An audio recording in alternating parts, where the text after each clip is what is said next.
This is the Buzz Adams Morning Show podcast. Barstool Talk Daily. Except it's really early in the morning and no booze. For the most part.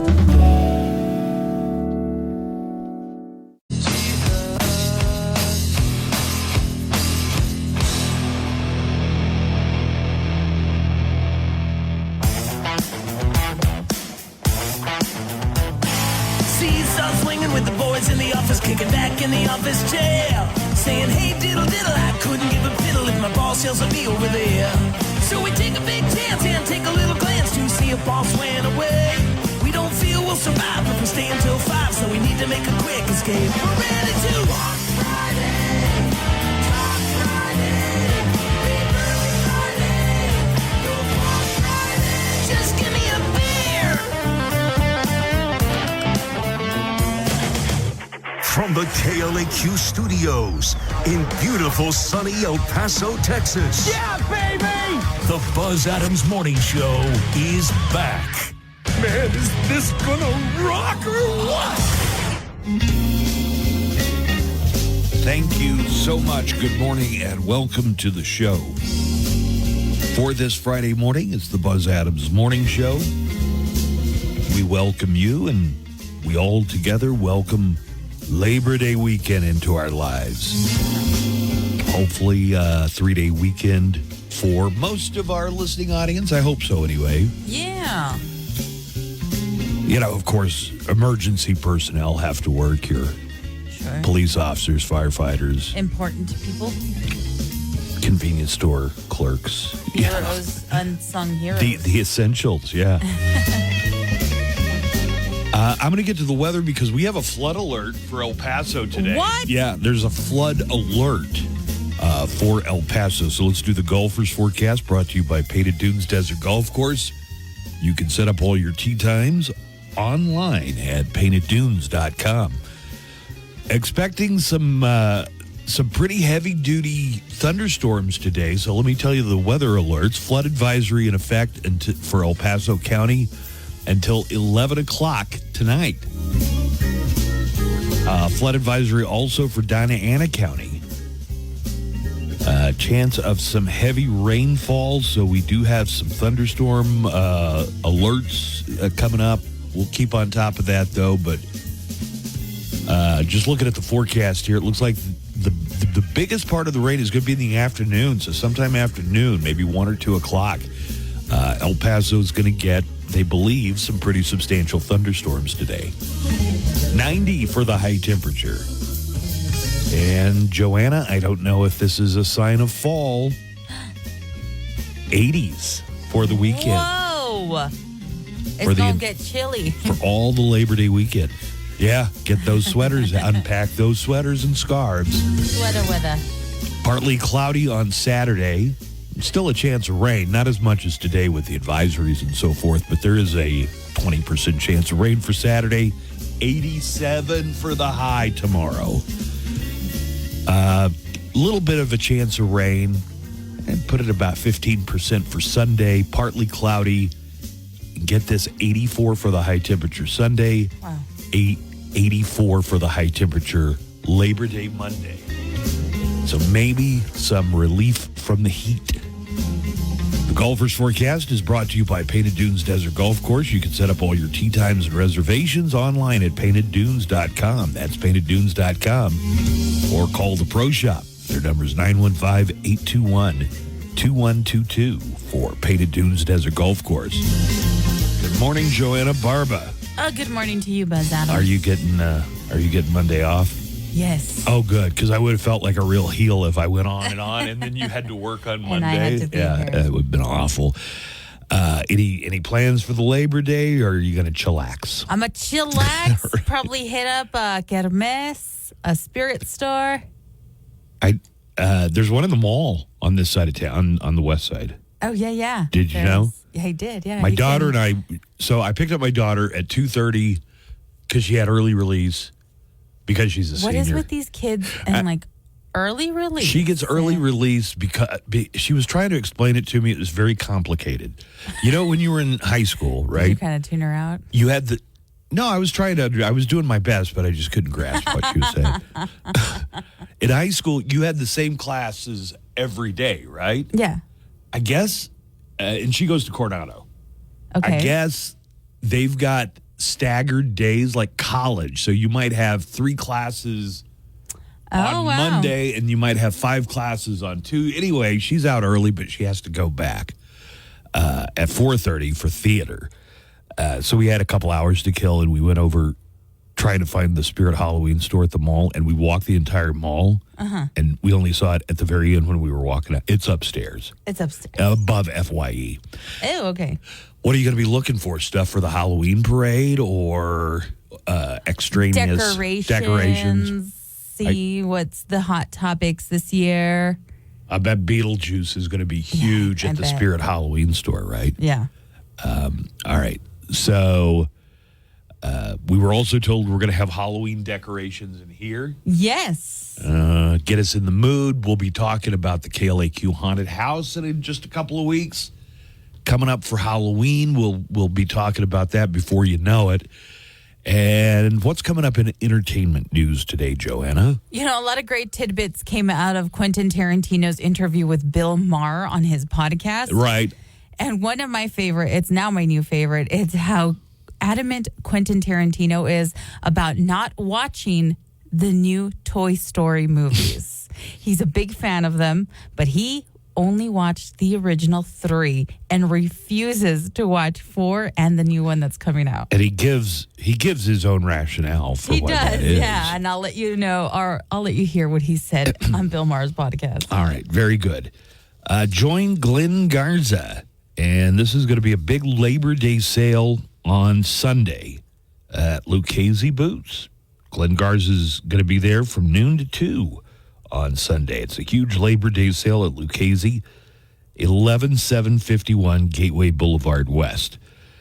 And, that is a world-famous brand that originated right here in Texas. Fact check me on that. I'm pretty sure. I know Tony Lama did, right? Tony Lama, yeah. You can save money on handmade boots of all types, as well as men's and women's apparel. Also, some cool prizes, including a $100 Lucchese gift card. Enjoy a cold country time lemonade from our friends at Admiral Beverages while you shop and save and win at Lucchese. 11751 Gateway West in El Paso. That's Sunday from 12 to 2, noon to 2, with Glenn Garza and KLAQ. All right, so when Nico gets here, I'm sure he'll hit the ground running. But you're late to work. Who gives a it's not just that he's late. He's allergic to being on time. Oh, there's something that will not allow him to be on time. It could be his generation, or it could be. Don't blame it on his generation. I'm the same age as he is. And you're here on time, and you stay late. And I stay late. Right, so I can't blame everybody in Nico's generation, but he'll be coming up soon. We're going to come back in just a few minutes, and we're going to have Today in Sound Clips. Yeah, so Harris and her running mate, Walls, did their first sit-down interview. They did it together. Okay. Yesterday, and we got some audio of that coming up. The Army came out with a rebuke of the Trump campaign for the stunt at Arlington Cemetery. Oh. Yeah, the Army actually put out a statement saying the Arlington worker was doing her job, and Yikes. she was accosted by members of Trump's entourage. It's a pretty big deal for the Army to come out with an official statement on that, but they have. Coming up, we'll have Today in Sound Clips on the way here in just a couple of minutes. The Daily Calendar. Hey, you guys, it's August 30th. Today is College Colors Day, so whether you're an alum or about to be, throw on that school spirit. Yesterday was Cabernet Day, so today is Cabernet Sauvignon Day for the cats with attitudes. It's Beach Day and Whale Shark Day, so feed them and give them a kiss. It's Frankenstein Day for the monster novel by Mary Shelley. Short book, 200 pages. What's a book? I don't know. And that's your Daily Calendar. May your late check eligibility and vaccine at vaxassist.com. So where should we go next? Sponsored by Pfizer. Attention station employees. Labor Day is coming up. An appropriate name since you guys will all be working. Thank you. The Buzz Adams Morning Show is back.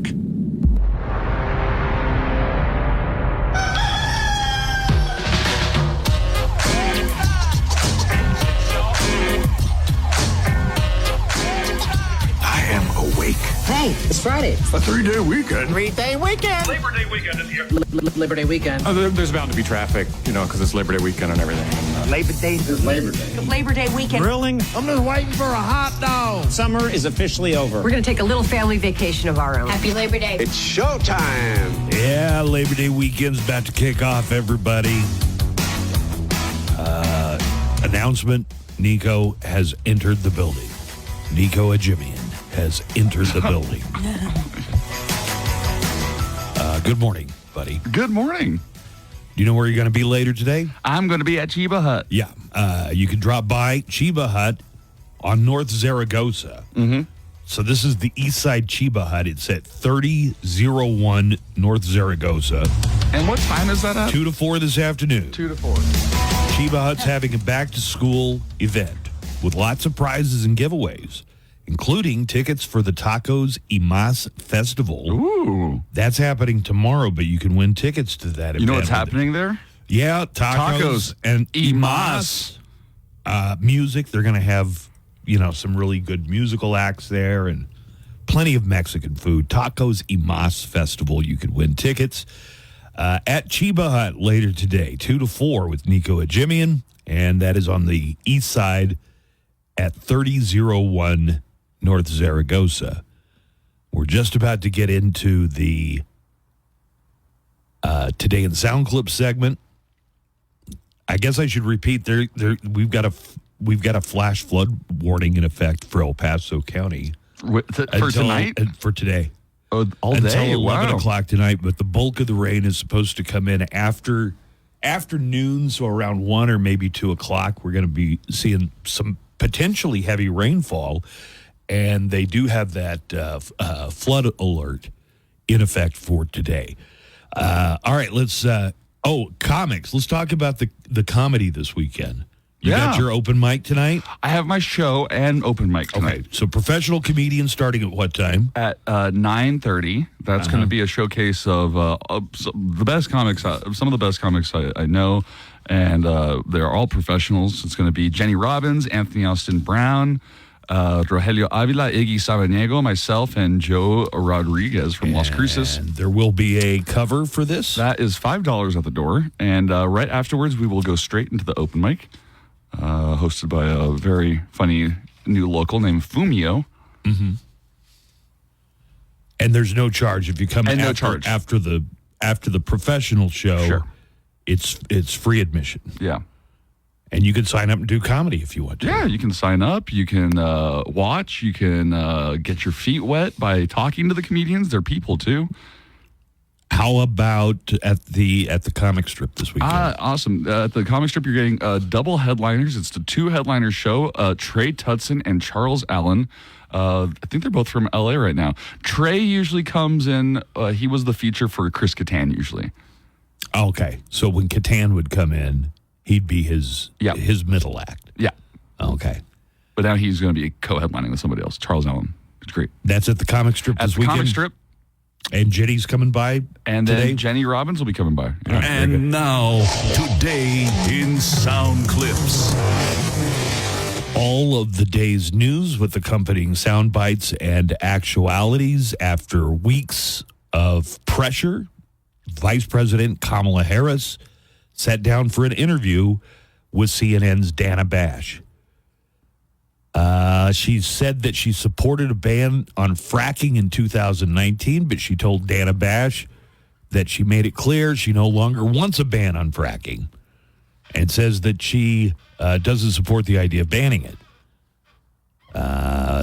They called her out on flip-flopping. Harris said that she changed her mind, but her values have not changed. Tim Walz was there, too, the Minnesota governor who's Kamala Harris's running mate. They were asked by Dana Bash what would happen on the first day of the Harris-Walz administration. I will tell you, first and foremost, one of my highest priorities is to do what we can to support and strengthen the middle class. Here is Harris's response when the interviewer asked why she has not accomplished or achieved her goals as vice president. Well, first of all, we had to recover as an economy, and we have done that. I'm very proud of the work that we have done that has brought inflation down to less than 3%. The work that we have done to cap the cost of insulin at $35 a month for seniors.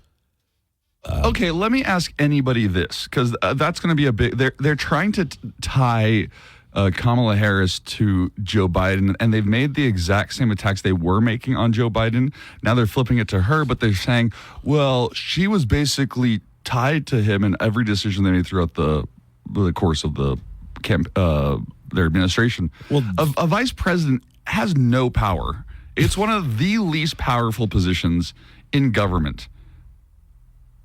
So they certify the elections, though, I found out. Generally as a customary thing. as a ceremonial function. But normally. For people that... I want you to tell me who the most consequential vice president was during their time. Mike Pence. Okay, yes, because of that one decision. But yes, I'm telling you... hands down, Mike Pence will go down as maybe the greatest vice president. They're asking her about her policy accomplishments as vice president. Tell me the policy accomplishments of any other vice president. You can't, because no vice president has any policy accomplishments. There's no such thing. Dan Quayle misspelled potato in front of a class full of third graders. Even that was a ceremonial thing to do, right? So a lot of what the vice president... I've seen Veep. I get what you're driving at. Right. Okay, I forgot that you have seen Veep. So I have seen Veep. Yeah. But a lot of people don't know that, and they're trying to connect her as the, person who... Well, she was the vice president. I mean... Sure. Sure. You're going to be tied to all the outcomes and the things like that. But to make it seem like you were the one to make all the decisions at that time, that's disingenuous. Harris says that there are going to be consequences for illegal immigration. She says that the immigration measures have taken time because of a blocked, you remember from earlier this year, bipartisan immigration bill that apparently Trump got on the phone with a bunch of congressmen and said, don't vote for this immigration bill. A bill was crafted, which we supported, which I support, and Donald Trump got word of this bill that would have contributed to securing our border, and because he believes that it would not have helped him politically, he told his folks in Congress, don't put it forward. He killed the bill. Harris also stressed her, quote, unequivocal and unwavering commitment to Israel's defense. One final clip here. She was asked about Trump questioning her race and making crude B-job comments on his social media site. Harris says it's the same old tired shtick. He suggested that you happened to turn black recently for political purposes, questioning a core part of your identity. Yeah. Any same old tired playbook. Next question, please. Yeah. I think they're driving him crazy by not responding, to the Truth Social petty. You mean the BJ thing? The BJ thing, and questioning her race. They're really almost like above it is how it looks, and I think it's driving him insane, and I think it's going to make him do even crazier posts. Well, all of his advisors have said he needs to stick with policy talking points, personal attacks. He ain't going to. He's not going to do that. All of his advisors have said that's how he's going to lose. Like, even Lindsey Graham was on CNN saying those things. The United States Army has defended the Arlington National Cemetery employee who was involved in the Trump incident. That staffer tried to stop members of the Trump campaign from filming a video among the graves of recently fallen service members. That staffer has declined to press charges in the case, but apparently she could have. The Army also said that employee's professionalism was unfairly attacked. So Let's hear a little bit more of the latest reporting on this story. What the Army said is that an ANC employee who attempted to ensure adherence to the rules of the ANC was pushed aside. An Army spokesperson said, quote, "This incident was unfortunate, and it is also unfortunate that the ANC employee and her professionalism has been unfairly attacked." Have you ever been to Arlington Cemetery? No, I haven't been to Washington, D.C. I went, but like when I was 20 years old. And we went to Arlington Cemetery and the Tomb of the Unknown Soldier. Like, as soon as you walk in there, you're kind of overcome by the solemn nature of the place you're at, you know. I'm sure it's like a quiet, you look out over reflective. those rows and rows of grave markers, and they have the guards outside the Tomb of the Unknown Soldier. I mean, it just really impresses upon you when you experience yourself what a solemn serious place this is. Yeah. So, also, some people are upset because in some of the pictures, Trump is giving a thumbs up and smiling at the graveside ceremony, but also the family members of some of the soldiers that were there were also taking those pictures and giving the thumbs up and the smiling, but that doesn't sit right. I say if you lost a child in the service of the country, you can grieve however you want to.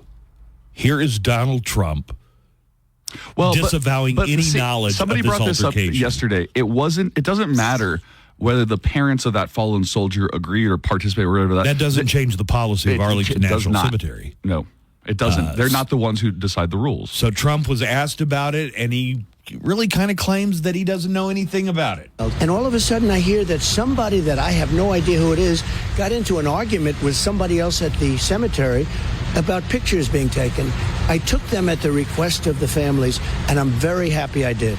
In a statement today, an Army spokesperson said that Defense Department regulations, quote, clearly prohibit political activities on cemetery grounds, and that a cemetery employee was, quote, abruptly pushed aside when...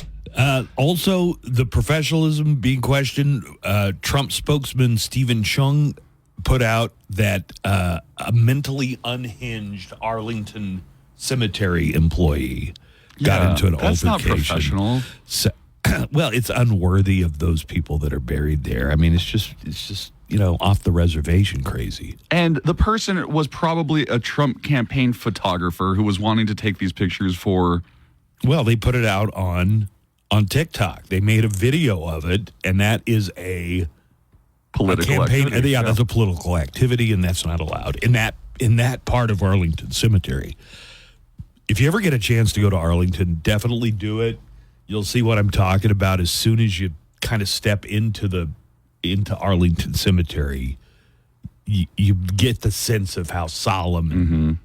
Yeah, I would love to go to Washington in general, but especially to Arlington. Yeah, and all the tombstones look the same, or the headstones.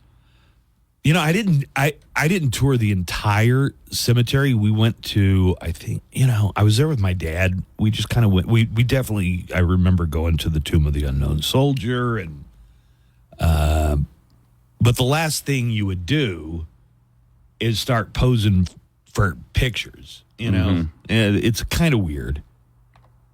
Dak Prescott kind of mocked the Cowboys owner Jerry Jones in a press conference. They are in a heated negotiation right now. The Cowboys finally decided to pay CeeDee Lamb.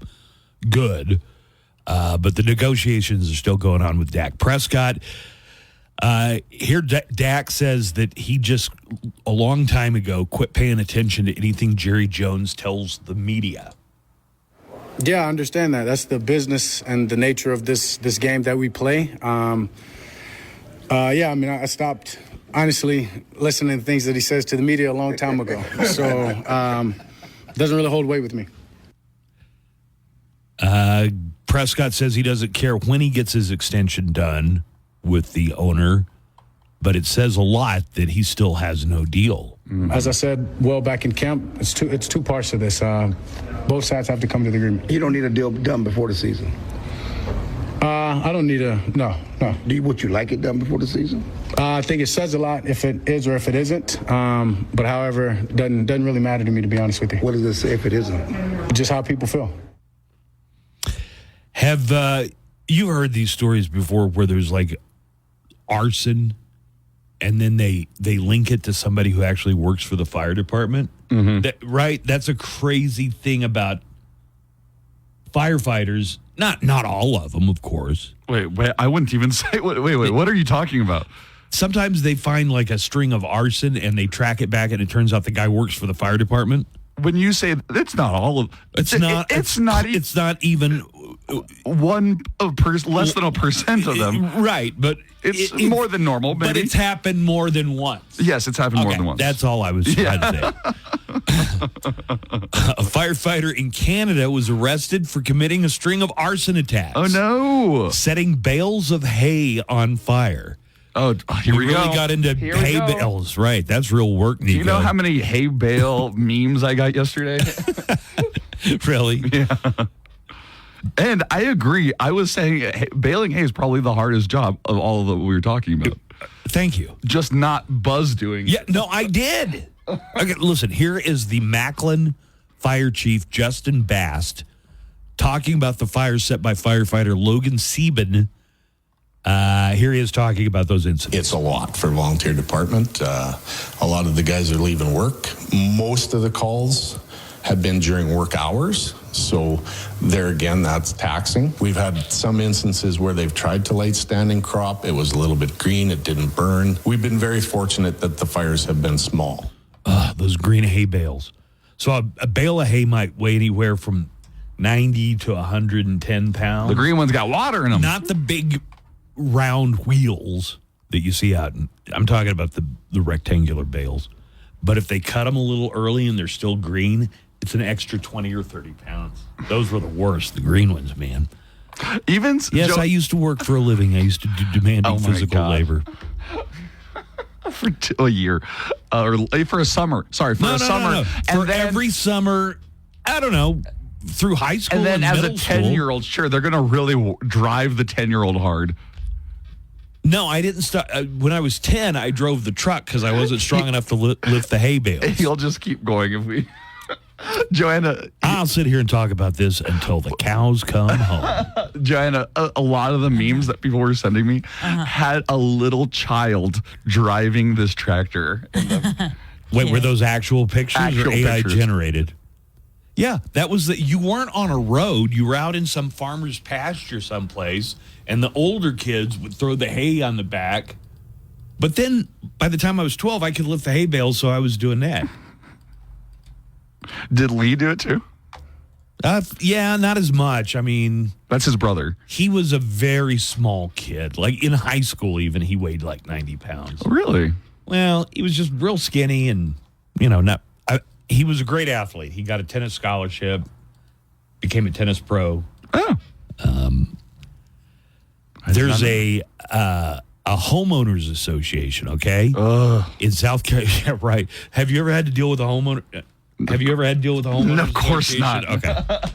But I do know about them. Right. Sometimes they make ridiculous demands that don't make any sense. The reason you stumbled when you looked at me because you knew, wait, you don't own a house. Yeah, really? but I know your mom and dad might live in it. If they live in a historic neighborhood, they might have some covenants or something because it's such a historic neighborhood. As a historic neighborhood, yeah, it does have that. Like you might not be able to put up a basketball goal in your drive. I don't know if that's the case, but that's for historic districts, you can't make too many cosmetic changes that will change the look of it. You got to get approval for almost anything you do if you have a homeowners association or some kind of neighborhood covenant or whatever. So the Homeowners Association in South Carolina issued a cease and desist after some kids were spotted playing on a patch of grass. Not organized sports. It wasn't like they were having practice. It was just some kids who went out and played on some grass. And cease and desist. Whose grass? I guess it was a commons area for the home, for the people who lived in that area. Okay. Whatever was covered by the Homeowners Association. You can't step on the grass? Is that the families in the community that had children were made aware of the cease and desist about their kids playing on a grassy field in the middle of the neighborhood. Here are homeowners from both sides of the argument making their cases. the best way to parent my kids is allowing them to be outside, be healthy, be active. This is absolutely not an organized sport. The only thing organized about it is these 5, 6, 7, 8-year-olds saying, hey, do you want to go play football? They have coach, they have whistles, they have tents, they have water, and they've taken over the circle. Well, before you know it, the Carolina Panthers will be playing here. It's so great to see the kids outside. But these people, they push it from 10 to now 30 people. This might be it. They sucked at sports when they were kids. They sucked us. Did you notice the second couple that's against the kids playing are, you can tell they're older, right? And the first lady has kids that are that young. age. Yeah. Finally, you know what's coming up on Labor Day? A big matchup. Chestnut versus Kobayashi. Unfinished beef. Netflix keeps promoting it, and the pictures they have of them promoting have each of them like with their arms linked and then shoving a hot dog in their mouth. Joey Chestnut versus Kobayashi in the hot dog eating rematch.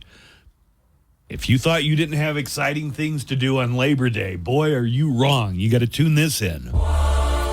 To be the greatest, it takes hunger. You understand. On September 2nd, watch the greatest competitive eaters go head-to-head for the first time in 15 years. In a rematch where winner takes all. Chestnut versus Kobayashi, Unfinished Beef. Live only on Netflix. That will be 1 o'clock El Paso time on Monday. On Sunday, should we get together and watch it? It's not going to happen till Monday. On Monday, Sunday, should we get to... Sunday comes before Monday. On Monday, so unless you have a time machine. On Monday, should we get together and watch it? I don't know if I'll be that bored. I might be, though. Chestnut. Wow, Joey Chestnut. Kobayashi. Kobayashi puts it in. Get ready for dog snog and wiener stuff and bun golf in action. Most amazing competitive eating contest I have ever seen. It's unfinished beef. You saw Kobayashi. Did you see him at all? Did you make eye contact? And what were your thoughts? Absolutely not. If he was a real man, he'd be on the stage. Labor Day. Good morning, Chuck Armstrong here, and I will be along tonight at 7 to get your weekend off to a rockin' start with Loudwire Nights. Then tomorrow at 5, it's 2 hours of Ultimate Metallica. HSA and FS. Book an appointment for your free fitting at goodfeet.com or just stop in. Walk-ins are welcome. Live from the KLAQ studios, the Buzz Adams Morning Show. Courtesy of Glasheen, Vyas, and Inderman Personal Injury Lawyers. At GVILaw.com.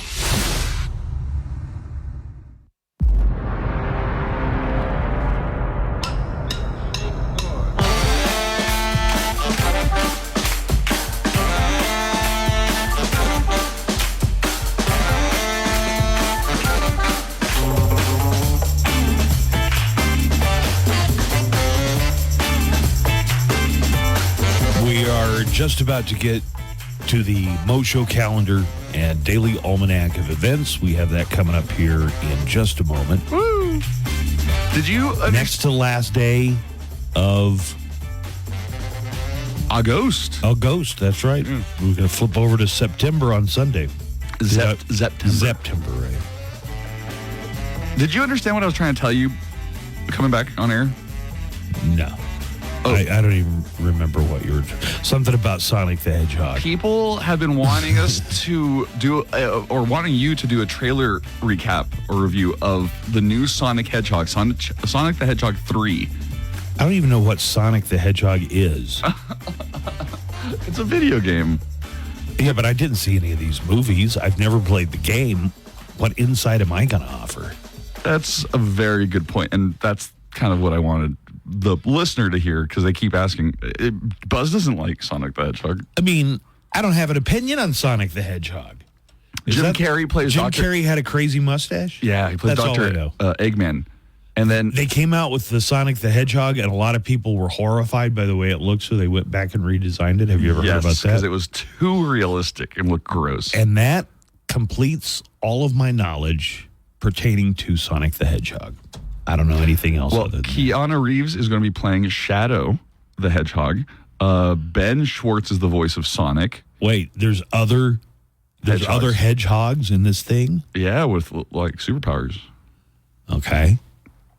Very interesting. All right. So probably not going to happen. Just so I'm not qualified. Not qualified to do that. So we won't be into September until we come back to work on Tuesday. And I'll do like a full rundown of everything happening.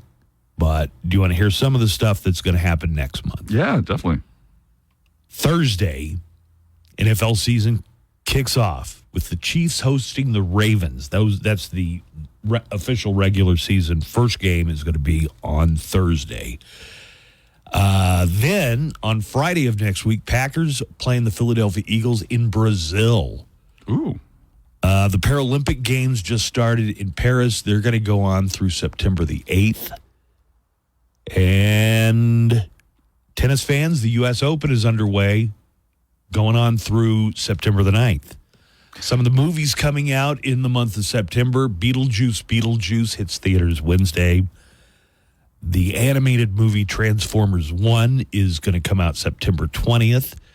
And Francis Ford Coppola's epic sci-fi drama Megalopolis also comes out September 27th.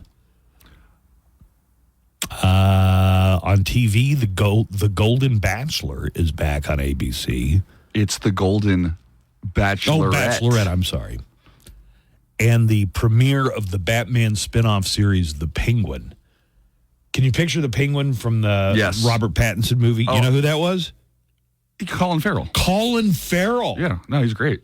I've been watching a lot of Max lately, and so they have the trailer for that constantly going for the series.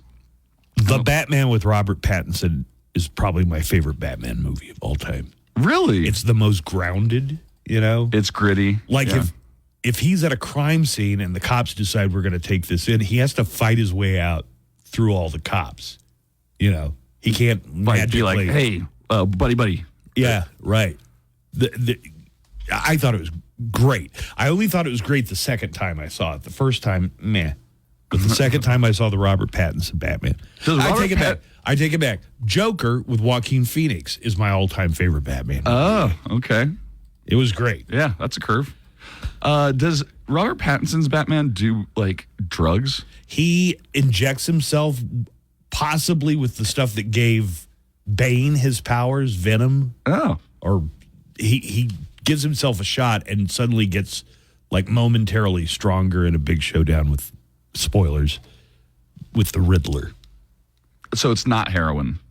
I don't think heroin has that. I don't know much about heroin, just what I learned from Train Spotting.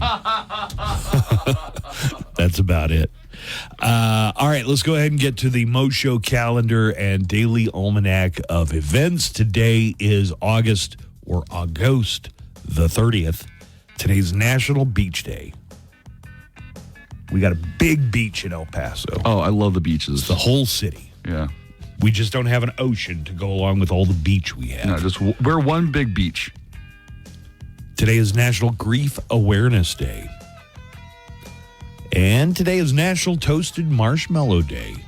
All right, National Frankenstein Day. And it's Labor Day weekend, of course. Some of the celebrities having birthdays today include singer Baby Rexha, who's 35. You guys familiar with BB Rexha? BB. That's BB Rexha. Retired tennis player Andy Roddick has a birthday today. He's 42. And a birthday for Cameron Diaz, who's 52. Andy Roddick married Brooklyn Decker? I guess that's the case, yeah.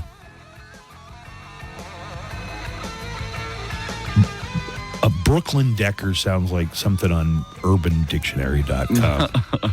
Hey, man, I went to this guy's house and I left him a Brooklyn Decker for when he gets home. Actor Michael Chiklis from The Shield. He was also the Thing in a couple of Fantastic Four movies. He is 61 today.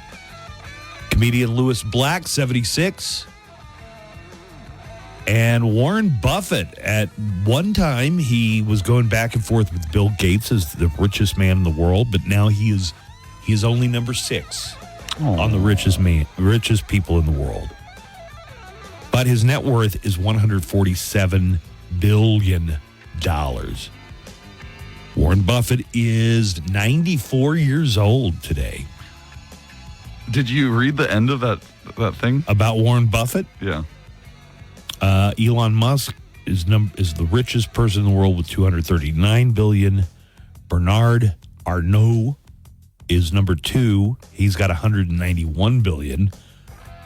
And then Jeff Bezos has dropped back to number 3 with $191 billion. You know, Elon Musk has kind of like destroyed Twitter. Super destroyed it. And really had a bunch of failed business models, but he's still the richest person in the world, even with all that. Well, I was looking at the very last sentence where Warren Buffett wants the government to tax him more and, quote, stop coddling the super rich. Easy for him to say. He's 94. How long is he going to be here? And, of course, we have Labor Day upon us. You might even be celebrating Labor Day a little bit early by slacking off at work, showing up late, that kind of stuff. Yeah. It's already halfway Labor Day for you folks, right?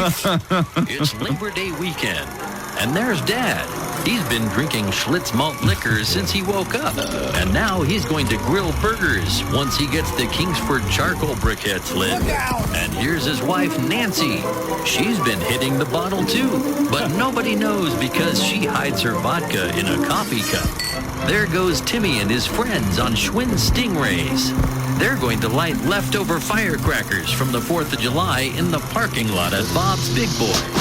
Where are my fingers? Yes, Labor Day weekend, because celebrating the American labor movement just means a 3-day weekend. This Labor Day weekend, get to a sale /free. Recruiter.com/free. ZipRecruiter.com/free. The Buzz Adams Morning Show, Monday through Friday, 5 to 10. KLAQ and KLAQ HD1, El Paso, a town square media station.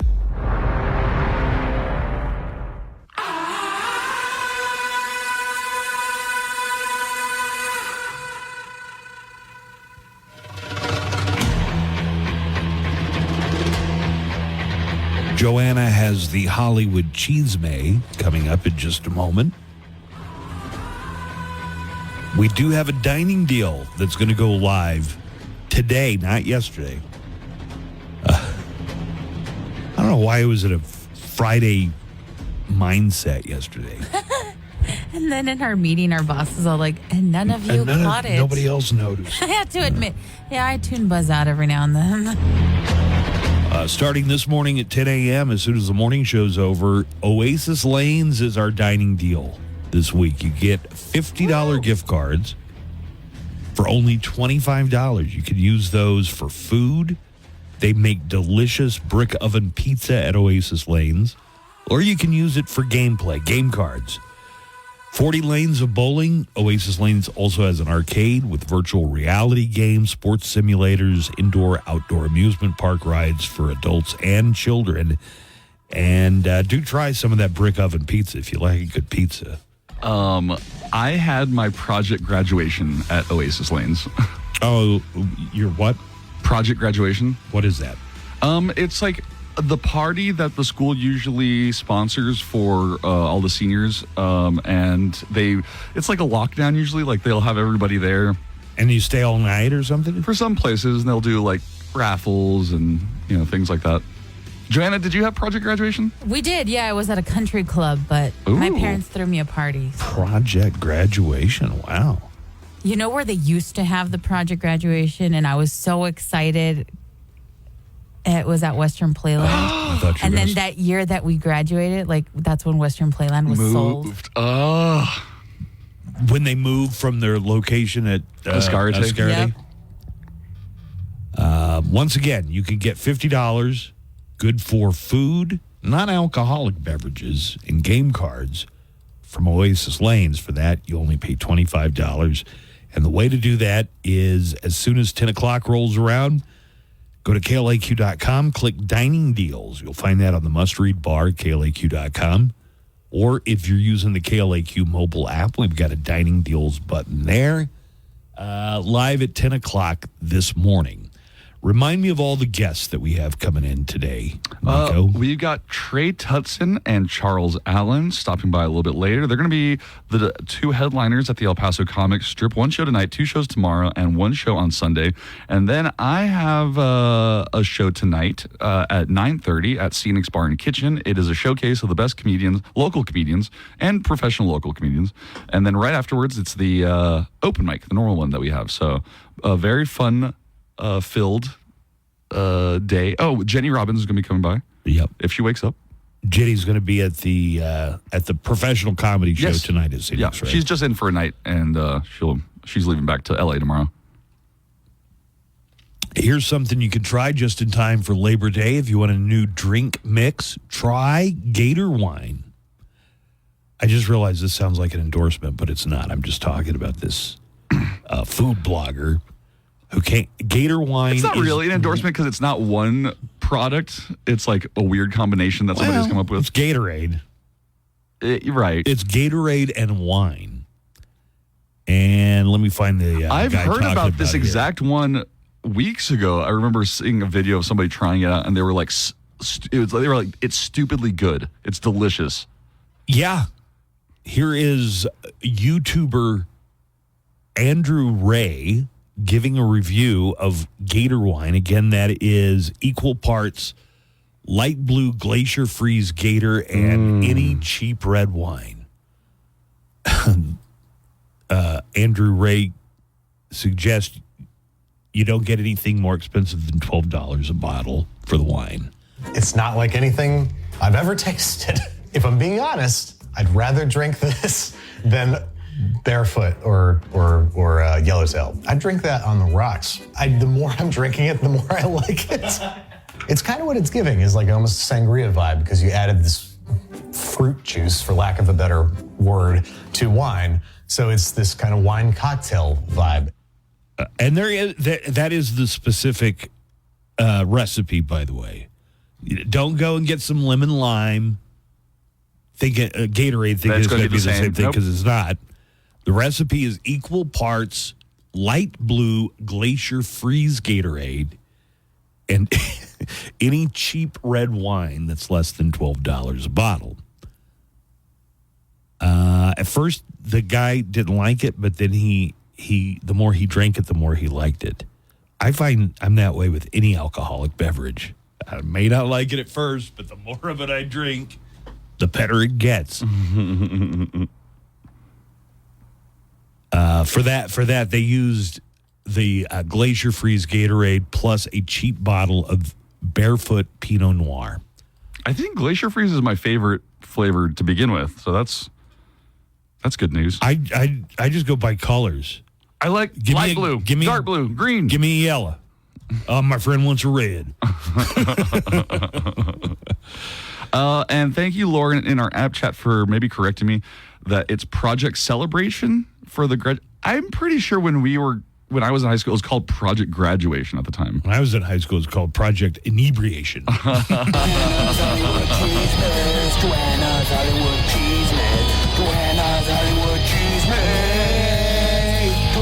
Tell us more. Here is Joanna Barber with today's Hollywood Cheesemay, entertainment news, and more. Good morning, Joanna. Oh, good morning. Fans from all over the world gathered around their computers and phones on Wednesday in anticipation of a major Linkin Park announcement at 2:15 p.m. However, when a mysterious countdown clock hit 0, there were no news from the long-dormant event. Nothing happened. Now, Linkin Park have revealed that the announcement will come on September 5th. The social media post reads, be part of something. September 5th, LincolnPark.com. On Wednesday, when the band's countdown clock hit 0, instead of an announcement, the clock started ticking back up. However, some internet sleuths noticed a glitch at 9:05, suggesting that the news would indeed come on September 5th instead. Amid the speculation is that the band will reform with a new singer to play shows in 2025. Sum 41 frontman Derek Whibley was rumored to be that singer after he teased his own Wednesday announcement, but he shot those rumors down, saying, quote, "I'm not joining Oasis or Linkin Park or any other band for that matter." Earlier this year, reports surfaced that Linkin Park were planning to reunite for a 2025 tour with a female vocalist taking place. That's correct. The rumor is that they're gonna get a female lead singer, but I guess we'll find out. We'll find out Wednesday. Thursday. I thought the 5th was Thursday. Oh, is it? I didn't even check to see what day. I have a pretty.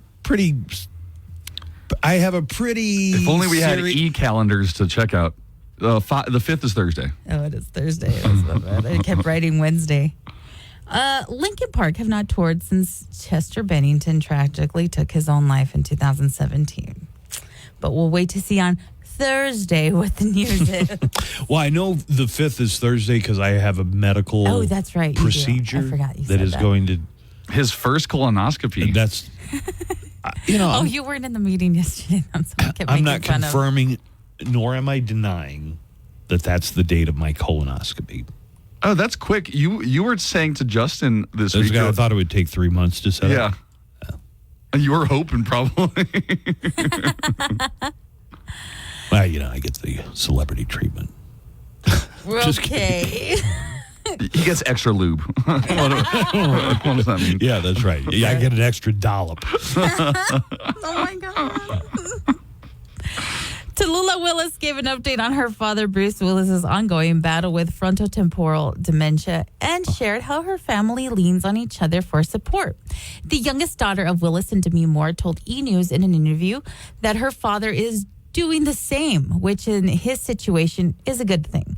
She said, quote, "Our visits have so much love and I feel that overarches anything for me." Tallulah explained that being able to have a connection with her father is what keeps them going.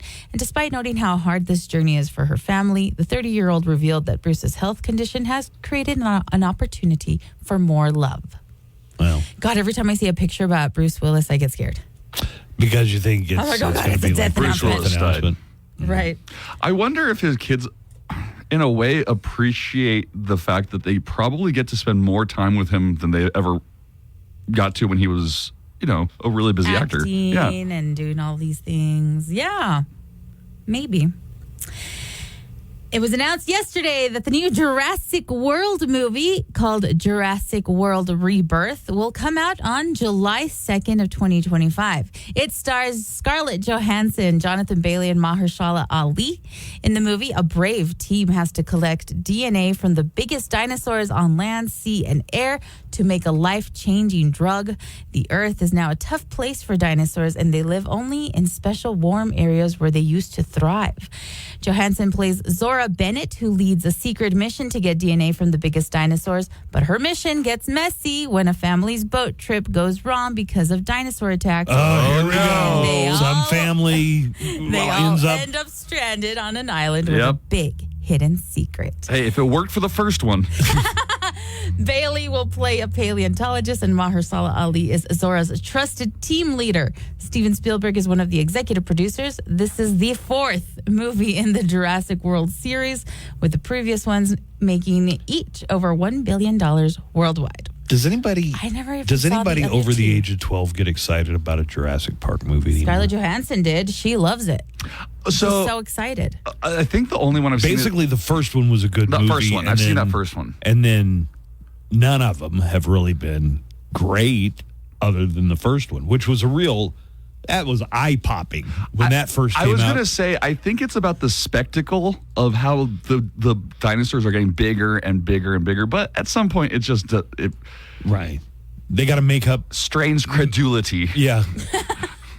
More and more implausible plot lines. This one has Scarlett Johansson. Okay. So think about that. Fine actor. The Toy Story series, or at least the first 3 films in the franchise, have a friend in Quentin Tarantino. Joining Bill Maher on his Club Random podcast, the Oscar-winning director made a surprising revelation that he considers the 3rd film in the series to be one of the best movies he's ever seen, but that his affection for the story made him reluctant to accept future sequels, including the planned Toy Story 5. Here is what he had to say. But I am a big fan of the Toy Story trilogy. The 3rd one is just magnificent. It's one of the best movies I've ever seen. And if you've seen the other 2, then it's devastating. Is it a cartoon? Yeah, well, it's a cartoon. But the thing is, then 3 years later or something, they did a 4th. And I have no desire to see it. Right. You literally ended the story as perfect as you could. Right. So, no, I don't care if it's good. I'm done. Why put the... I am done. It can still be good, but I'm done. But so this is why there's no Kill Bill 3. Yeah. Yes. Right? Yeah. Because you feel like... No, I did. I killed Bill. Right. Is the 3rd one the one where they almost get incinerated at the end? Yeah.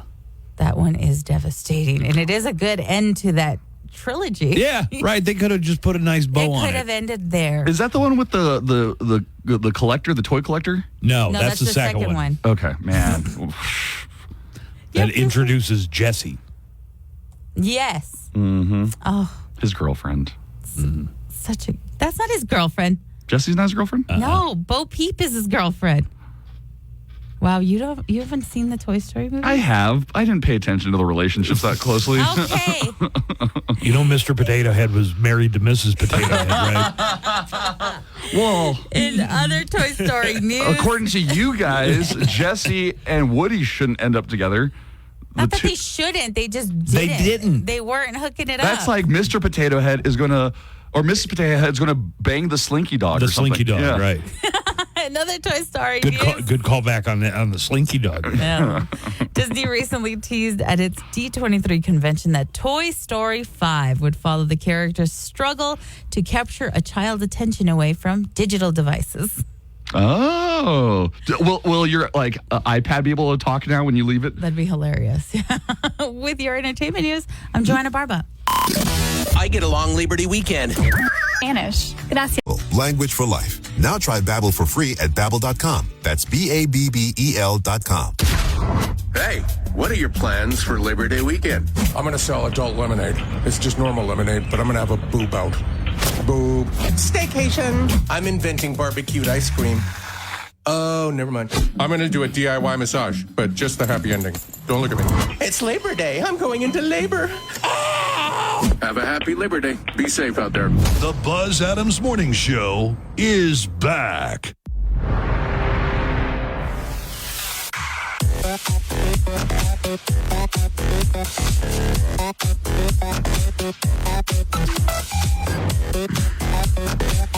There is, I guess, a heavy rain advisory, a flood advisory in effect for El Paso. Yeah, it happens sometimes.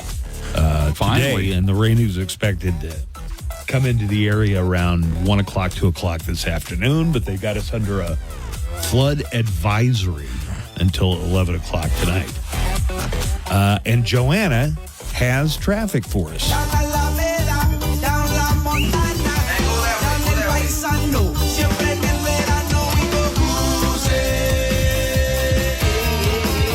Well, what's happening?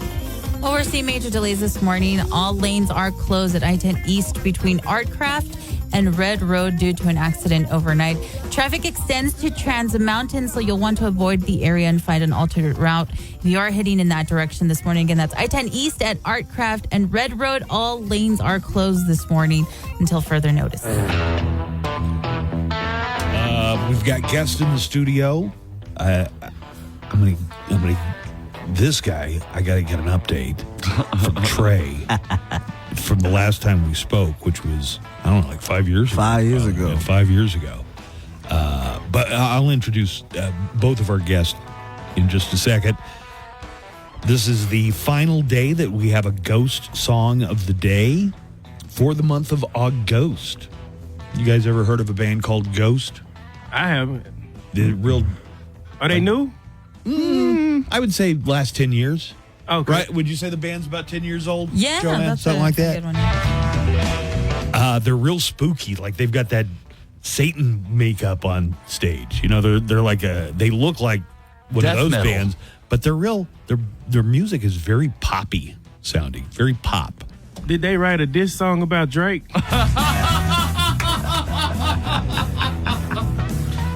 It's hard for me to tell what anybody's saying in any song anymore. That's what happened. I have to go online and look up the lyrics to know what anybody's talking about. What kind of music you listen to? What if I was in the car with you right now? What would we be listening to if we drove to Houston? Honest to God, The news. probably the news. Oh, I'd be on Sirius and I'd have CNN, MSNBC, Fox. Just Charles would jump out of the car. I'd jump out that car before the first gas stop. You got AARP ears. That's crazy.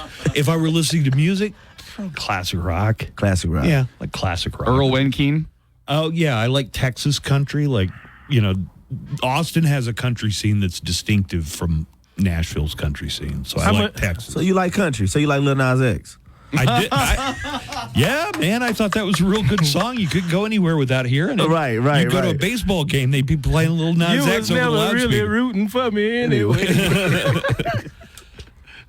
I like that Beyonce country album that came out. I think that's pretty. Yeah, I thought it was all right. That one song, the Texas Hold'em song. I thought that was a good song. Okay. There's some interesting stuff going on in country music. Yeah, but classic rock is mainly where you at. No, I I'll like anything if it's good. If I like it, I like it. Right. Why? What should I get into that I'm not into? Well, you should stop being into the news. I'll say that. Let's start with what you shouldn't be into. I think Beyonce made that country song to piss off white people that really like country music. Because she only made one song, then she stopped. Or did she do a whole album? I did a whole album. It was like 42 tracks. Oh, no, on there. she wasn't trolling. She was serious. Damn. Maybe, but it probably did piss off a lot of country fans. It did. Imagine if Taylor Swift did a hip-hop album. I would want to hear that just off the fact that it's Taylor Swift rapping. Right. You know what I mean? But she don't got enough booty to be a lady hip hop rapper. What are you gonna twerk with? Yeah, exactly. You've got no junk in the trunk, lady. Yeah, she's doing a lot of hair twirling. But I don't want to dog out. Our guests are Trey Tudson and Charles Allen. And they're co-headlining, I guess, this week at the comic strip. Yes, we are. So the ghost song of the day, this is the final one. We've been doing it all month long. Everybody who is a daily winner gets the Ghost concert movie soundtrack right here, right now. And then on Tuesday, we're going to do a drawing from all of our daily winners. They get an autographed guitar signed by Tobias Forge, a.k.a. Papa Emeritus, from Ghost. And the song is going to be in the 5 o'clock hour today. You might catch this on your ride home from work. Between 5 and 6, listen for Rats by Ghost. Let's hear a little bit, Joanna. Rats.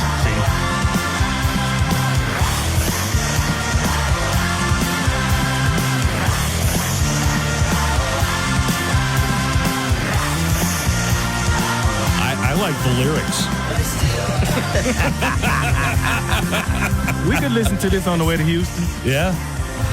Oh, yeah. But how about like Jake Tapper on CNN? That's all you would need is just the news playing while that's playing. Yeah, in the background. Yeah, we could listen to the news. Oh, playing both at the same time? Yeah, like a mashup. Trump's leading in the polls. I hit him up. Joanna is, thank you for playing that. When you hear that song played in the 5 o'clock hour, you want to be what are we doing? What the hell are we Caller doing? 13. 13, right. Because, all right, it's confusing, but it's caller 13. You want to use the studio line when you hear it, 915-910-4995. All of our daily winners on Tuesday, we're going to draw one and give that autographed guitar to them. Well, welcome back. Man, it's good Welcome to be back, Trey. Trey Tudson and Charles are both from Texas. Yes. Hey, what's up, everybody? Yeah, around Houston. I'm Houston. He's way away from Houston. Yeah. If I end up with Charles my life it really fell off. It was. If I end up in Crockett, Texas. Crockett. How many people in Crockett? Since I left, 9? No. I'm just playing. If there's anybody in Crockett listening, I'm just kidding. All 12 of y'all, I'm just playing. Don't be like this.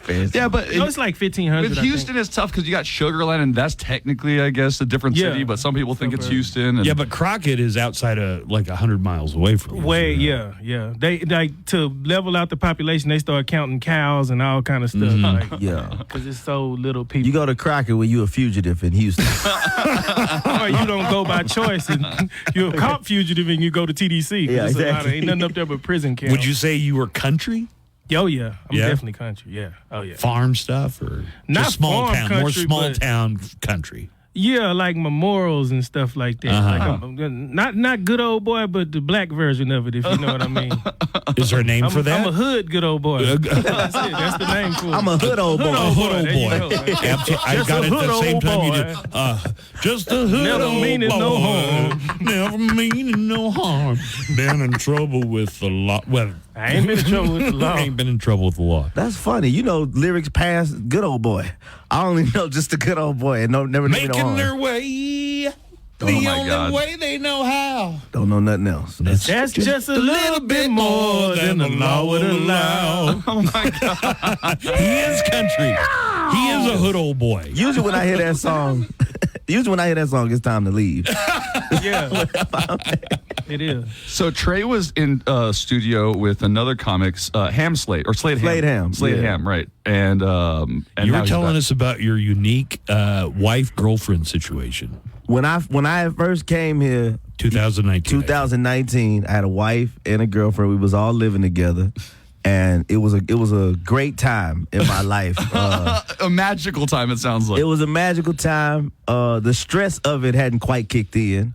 We lasted a while. We had an anniversary. That's a throuple, full-on throuple kind of situation. Full-on throuple situation. We went and did everything together. Everything. We did everything together.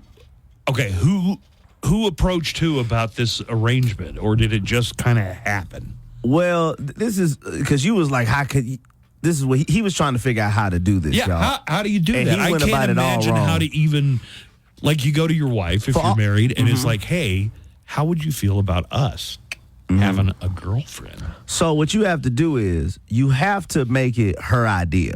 Yeah. You gotta, all the men out there listening, the way to pull all of this off is you have to have masterful manipulation. You have to have real good skills at manipulating people. So what I did was I asked her, was she into certain things? Hey, have you ever... Your wife? I just asked her, what are some of the things... After you were married? We was into, we was married, we was into it, we was, it was riding. So you're asking her, what are you into? What's your things? What's some of the things that you into just to spice up whatever? Yeah. Don't have any reservations. Just go ahead and tell me. This, that, and the fourth. I'd like, maybe another lady. That might be a fun thing. I was like, okay. I said, well, what if there was a lady out there that loved me just as much as you loved me? And she said, I don't think you got it like that. I said, look, I'll tell you what, I'm going to show you that I do have it like that. It's a challenge. So she said, look, if you can get a yes from the girl, you can get a yes from me. So I hit the girl up and I was like, hey. That was a challenge. Exactly. You want to be me and my wife's girlfriend? And she was like. Was the girl already, like, your action on the side? Did you already know the girl and all that? Well, she kind of, that's where it kind of got messed up at. But pick a lady. If you're going to do this, fellas, you got to pick a woman you know is infatuated with you already. Don't just try to pick somebody up at the gas station unless you got thousands of dollars. Trey, you do realize you soliciting pimping right now. That's all you You basically just dry snitching on yourself. Yeah. I'm really not. I'm just trying to help people go to Utah. Sure, Ike Turner must be turning over in his grave right now. He done stole my game. This is what I did to Anime. Eat your cake, Anime. You make her eat cake on her birthday, too? What if they was setting you up the whole time and they was making you think it was your idea? Right. That's what I was thinking. Women are smarter than us. That maybe your wife is like, oh, this guy. I need some new girl to keep me company. Okay, so you said those were good years of your life. So I guess they were fun years. Are you still with either of the women? One of them stayed. I'll just say that. One of them stayed, and it was not my wife. Okay. Wow. My wife. Did the two women have a falling out or something? It was a lot of fights. The end of it, it was a lot. It was Jerry Springer. I was breaking up a lot of fights between the church. two of them. Before church, I was breaking up. How fights. would y'all show up at church? All three of you together, just walking down the aisle? So this is what I'm trying to tell y'all. The bonding process of how I did this. My dad is my dad's church. He needed a youth program. And I said, Dad, I got that covered. So I made them start up the youth program, like the children's church. So they could work together. That they could work this together. Is scandalous. So that they could bond. Welcome to Third Ward Baptist Church. We are a polygamy-friendly environment. Charles, you ain't even got nowhere no shoes. Charles, wouldn't this be a major scandal in any church you've ever heard of? Oh, yeah. He said his daddy run the church and he come in. Did your dad like know what the deal was? I had no idea. Nobody had no idea. He put y'all in charge of the youth program. So he boy. just thought, oh, it's my son's wife, it's my daughter-in-law, and her friend. Yeah, and her friend, and her friend that's doing it, and whatever. So nobody knew. So a few people knew. In the church, one person, probably knew. the kids. But one person in the church knows. Everybody in the church is going to know. Right.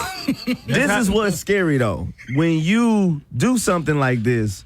The attraction. I mean, we was at a Hooters. I almost had a harem. I almost had like 4, 5. Picked up a couple of Hooters. I almost had like 4, 5 of them at the house.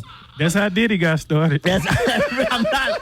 Man, listen, when I be hearing these stories, I was like, whoo, I was almost there. I just didn't have enough money. So you're saying that having a wife and a girlfriend gave this confidence, this aura to you that you would just be going out and girls would be looking at you? Because we be eating together. And they be like, so, we talking. They be like, what's the dynamic here? The Hooters waitress. The waitress would ask, what's this all about? Well, who are you? Hey, who are y'all? They getting to know us. And I'm like, well, my wife would be like, well, this is my husband and this is our girlfriend. And the women would be like, it'd be like a moth to a light. That was a turn on to and them. they looking at me going, how did you do it? I'm like, well, I mean, you come on over here. Buzz is taking notes like, okay, harem is possible if you got money. If you got money. Buzz, you are one step away from a harem. Wow. What do you mean? Another woman? You got money? You got the money. I don't even have one woman. He's got the money. For real? Though. I got no. Well, you got like half of one. No, I don't. Oh, explain that. Did you have one What? just hanging out at Oh, it's a your little house? person? No. Yeah, that's right. It's my dwarf girlfriend. She's magical.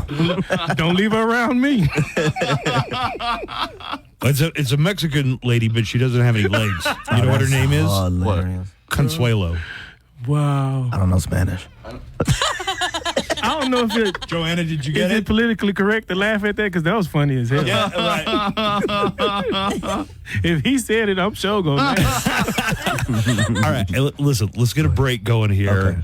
Okay. Trey Tudson's in the studio. He's the one who had the wife bailed on the amazing relationship. wife. I had to. We'll come back to that. I had to all leave right. the wife. Oh, you did? I left. And took the girlfriend with you.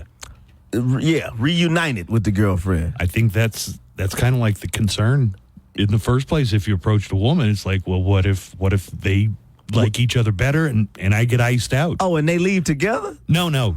Well, that you left with the girlfriend, but not I the didn't wife. leave with the girlfriend. Oh, God. You know what I mean? Yes, you got to come back. The We got wife part left two the up. situation. She was like, neither one of y'all can't please me. I'm out. let's just say this, Trey. I would watch this show. Oh, my Oh, God. yeah. Yeah, if this were a I'd watch- reality especially show, with I'd you. watch this. Yeah. We'll see what's up. All right, at the comic strip, and this is tonight and Saturday. We right? got an 8 o'clock tonight, Friday, and Saturday we got a 7:30 and a 10 p.m. You should definitely come out. Come out, see Trey Tudson. Charles Allen will be talking to them more when we come back right after this. Coming up after the Buzz Adams Morning Show, Glenn Garza and Daniel Paulus. Open your account today. As for complete details, life is good under the arch. National average is subject to change at any time. Live from the KLAQ studios, the Buzz Adams Morning Show. Courtesy of Glasheen, Vyas, and Interman Personal Injury Lawyers. At GVILaw.com.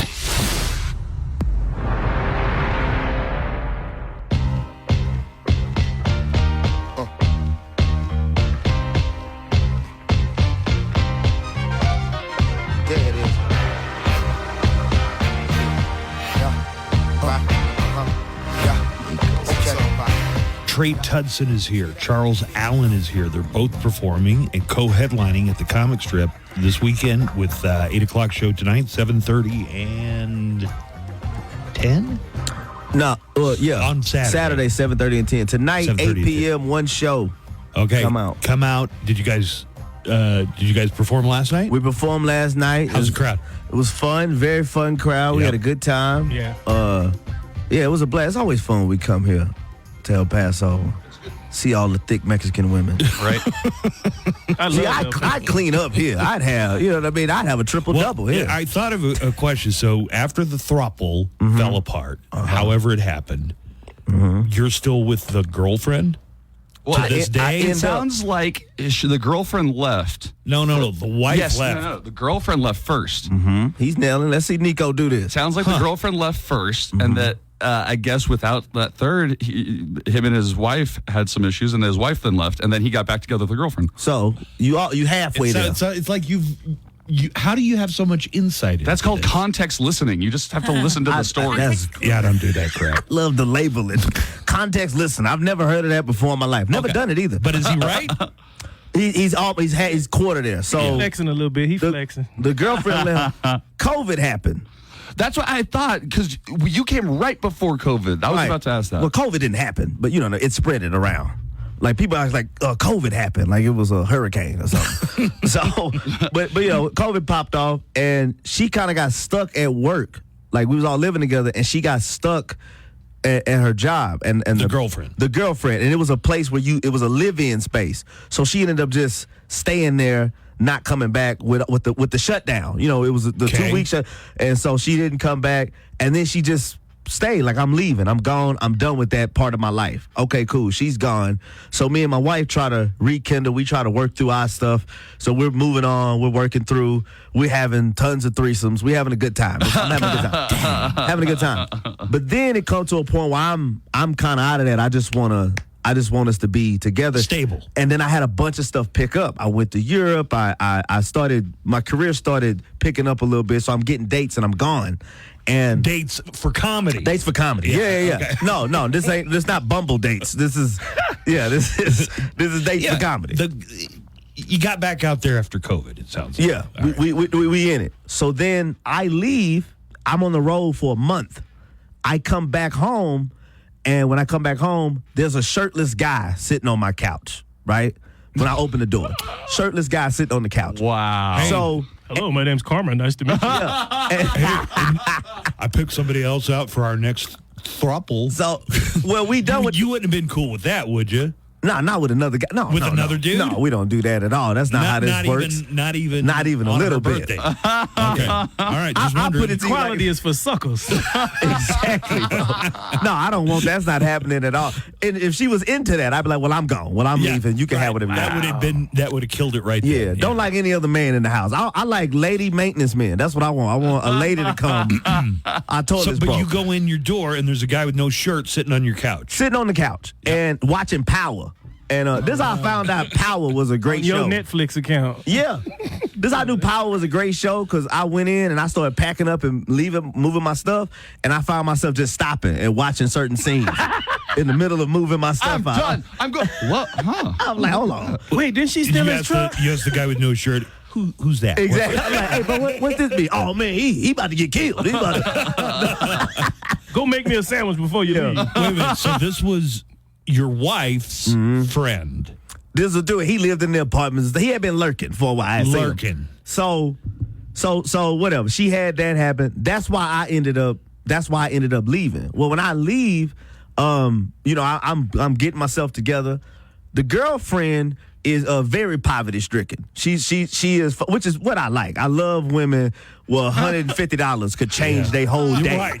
You know what I mean? No, I get what you're saying. If you know what I mean? If you got $150 to $250, you could change a whole woman's day. You know what I mean? That's a life-changing amount of money for some people. Some of these women. So Life lessons from Trey Tutson. For real. El Paso, if y'all know a good PR person, can you please send them up here to the radio watch station? this show. If I had any contacts in Hollywood, I would definitely pitch this show. But when I was doing all this was women. I don't want y'all thinking too high. These aren't good women. These are women where if you buy shoes, any shoes that's other than flip-flops, they are mates. They like, oh, thank you. There's actually a soul on this shoe. Yeah. You got the projects on lock. Yeah. These are Skechers. Yeah. Best way to pick up these women, drive to a bus stop. You can pick up any woman, especially in Texas if you got AC. If you got AC in your car and she at the bus stop, you like, hey, baby, you want to cool off for a little bit? So, wow. I'm in the so funny. So I get there, so he there, and I start packing up and I leave. The meet up with the girlfriend. I said, hey, you need a place? Look here, I'm about to move to New York. I need you to just take care of my space. House at my place till you get a job, till you get on your feet, till everything. I got you. It's gonna cost you, but so she's there, and we just kind of started vibing, and that was that, and then vibing. But did you go to New York? I didn't. I lost $25,000 when I was in Europe. I used my card in Poland, and it got like swiped, like this thing. It got caught up in the system.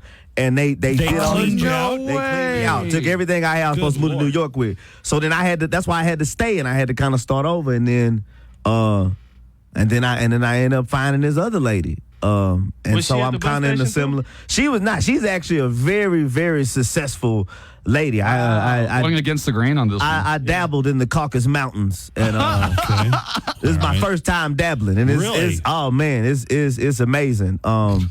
It's real fun. Is it your personality? Is it? Do you know how to bring pleasure to women in ways other men can't? What's the secret? I don't know. Charles kind of he saw it at Starbucks. The tripod effect. Tripod of he think it. That's what he think it is, which is true. I'm not gonna lie. I think a lot of these women aren't getting pleased as well. Oh wow! And I have the time. I'm a comic, so. You know what I mean? As long as I could do whatever before showtime. All right. So, Trey's hilarious. I mean, please go see Trey, and Charles is hilarious as well. We got some app chat messages coming in. Marky Mark says, tell Buzz this is great. Haven't stopped laughing since these guys started. Oh, yeah. Nice. No, we hit the ground running as soon as they came in. That's true. Leslie says, Charles sounds like Donkey from Shrek. Oh, that's so racist. Where we going, Shrek? I wish I had donkey money. So thank you for the compliment.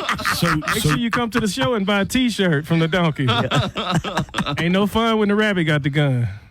So Charles is a big dude. You must have played some football or something, right? Snap. Yeah, basketball and track. Yeah. I'm actually twice the size that I was. Because I'm 48. So... You're 48? I'm 48, so... Damn! Yeah.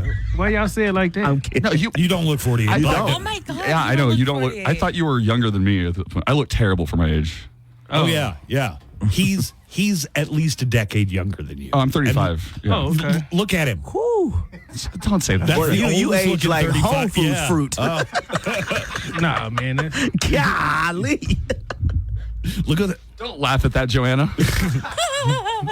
But you did play some sports. Yeah, I was I ran track. I almost made it to the Olympics. Oh, in yeah? 2000 and 2004. Wow. Wow. Yeah. Man. That's awesome. That's old school. What kind of size, and you're fast? You ought to be a middle linebacker. I wasn't this big. I was half this. I was like 170 pounds. I was a stick. Right. And I didn't. You know what Buzz just found out since the Olympics? That steeplechase is a track event. Yeah, it always have been. Did you? Yeah. You've seen people do that? I've seen horses do it before. I never saw people. I've never been to a track in my life where they got a puddle of water in the middle of the track before. Yeah, but I'm at the stage in life where when I listen to Trey, I'm 48. I just got married for the first time. I just got married, and I listen to Trey, and I ain't saying nothing wrong with marriage, but this is the most exciting thing that I done heard since I've been married. It's actually only the second time I've been out of the house since I've been married, so I love what's going on right now. Matter of fact, I might not go home. But you can't imagine ever ever being in the kind of situation Trey was in, right? No, I thought I did some hoe stuff, but he took it to a whole nother level. He hoed all the way out. I thought I got all my hoeing out. I ain't never hoed yet, man. He the reason why Santa Claus say ho, ho, ho. Like, that's Trey right there, man. Nico, did you have calls? I do have some calls. Last app chat messages. Padilla says, I feel sorry for the lady that called our show yesterday thanking Buzz for respecting women so much. It's not my... I'm just listening to the story, man. Hold on, I respected these women. I gave them food and shelter. I mean, what else do you want from me, lady? In Maslow's hierarchy of human needs, I provided all of it. You two can be like Trey Tutson with $5 and a half a tank of gas. Let's get to some of the... I nurtured those mammals. Mammals. Let's get to some of these neckline calls. What? Is it playing? Yeah, man, whenever you're ready. Oh, man. People call in and leave messages for us. Oh, that's great. Nico just has to figure out how to... Morning, Buzz and Sam. Early Bird here. Yeah, I think Nico's about right on that one. I think if you look back in history, I think the first ladies have gotten more done than the vice presidents have. What do you guys think about that? All right, guys. Have a good morning. What? I couldn't understand what he was saying. He's saying, if you look back in history, that first ladies of presidents have probably done more than the vice presidents. Oh, that's probably about right. Yeah. Yeah, probably. Right. Yeah, maybe. Vice presidents don't do anything. It's like famous. You ever heard them Nancy Reagan stories?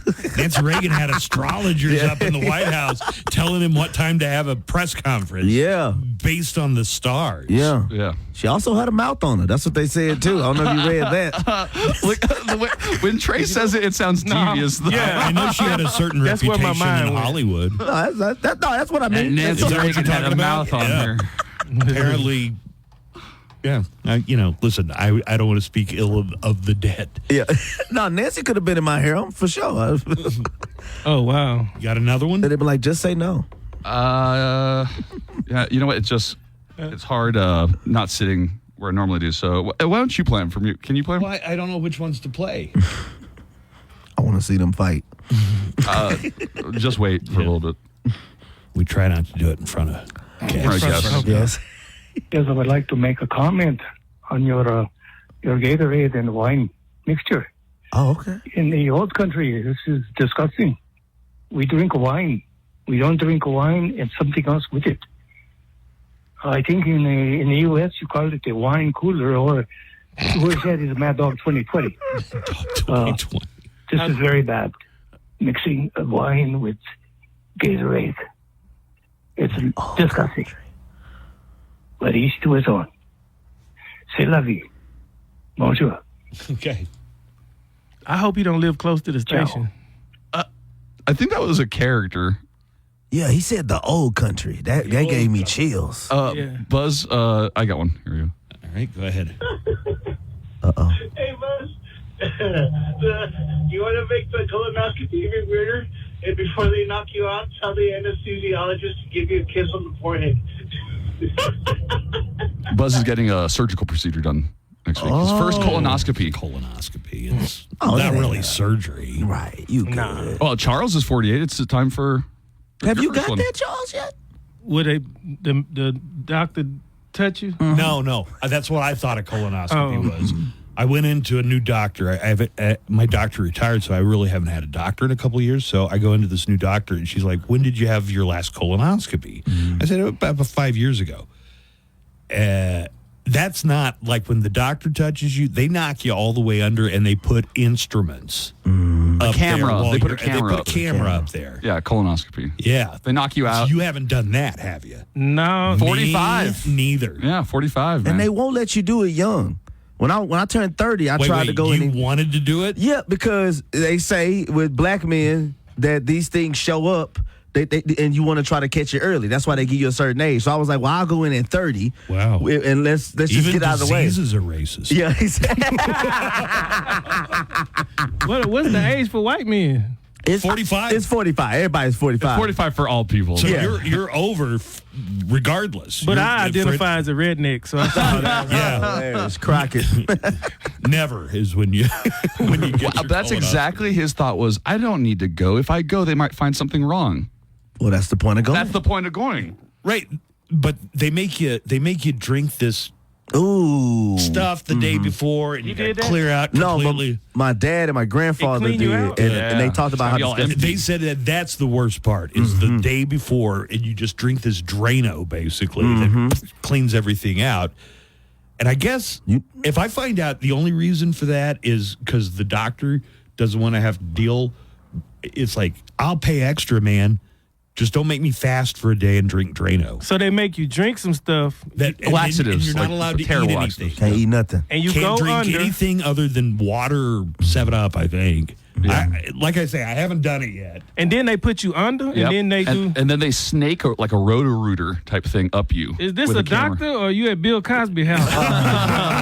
I'm describing something totally different. All right. Well, this has been great. Yeah, this has fun. been fantastic. Whatever you guys decide to do, if you do something together, I'm on board. You on with board? it. Yeah, I'll write an endorsement. I don't know. I'll do anything I can because I'm gonna get this on video because I don't want to be like, I don't know who the hell that black dude is. Get out of here. He said he endorsed me and Trey Tutson. Yes. hanging out with you guys is like hanging out with Kevin Hart and Charles Barkley. Oh, that's hilarious. They got some big old women down there in San Antonio. San Antonio got them big old women, that dirty little creeps. Terrible. All right, go out and see Trey Tudson and Charles Allen tonight. There's one show at 8 o'clock, and then tomorrow they've got an early show at 7:30, late one at 10 o'clock. That's El right. Paso That's Comics. right. Well, guys, great. Thank you for really having made us. the morning. Thanks for coming in. And enjoy your time in El Paso. Appreciate you guys. Thank you. Thank you very much. May your lose. But whatever it get worse, you don't have to live with this anymore. Go check it out now. Just click over to crystalflesh.com. The Buzz Adams Morning Show, Monday through Friday, 5 to 10. KLAQ and KLAQ HD1, El Paso, a town square media station.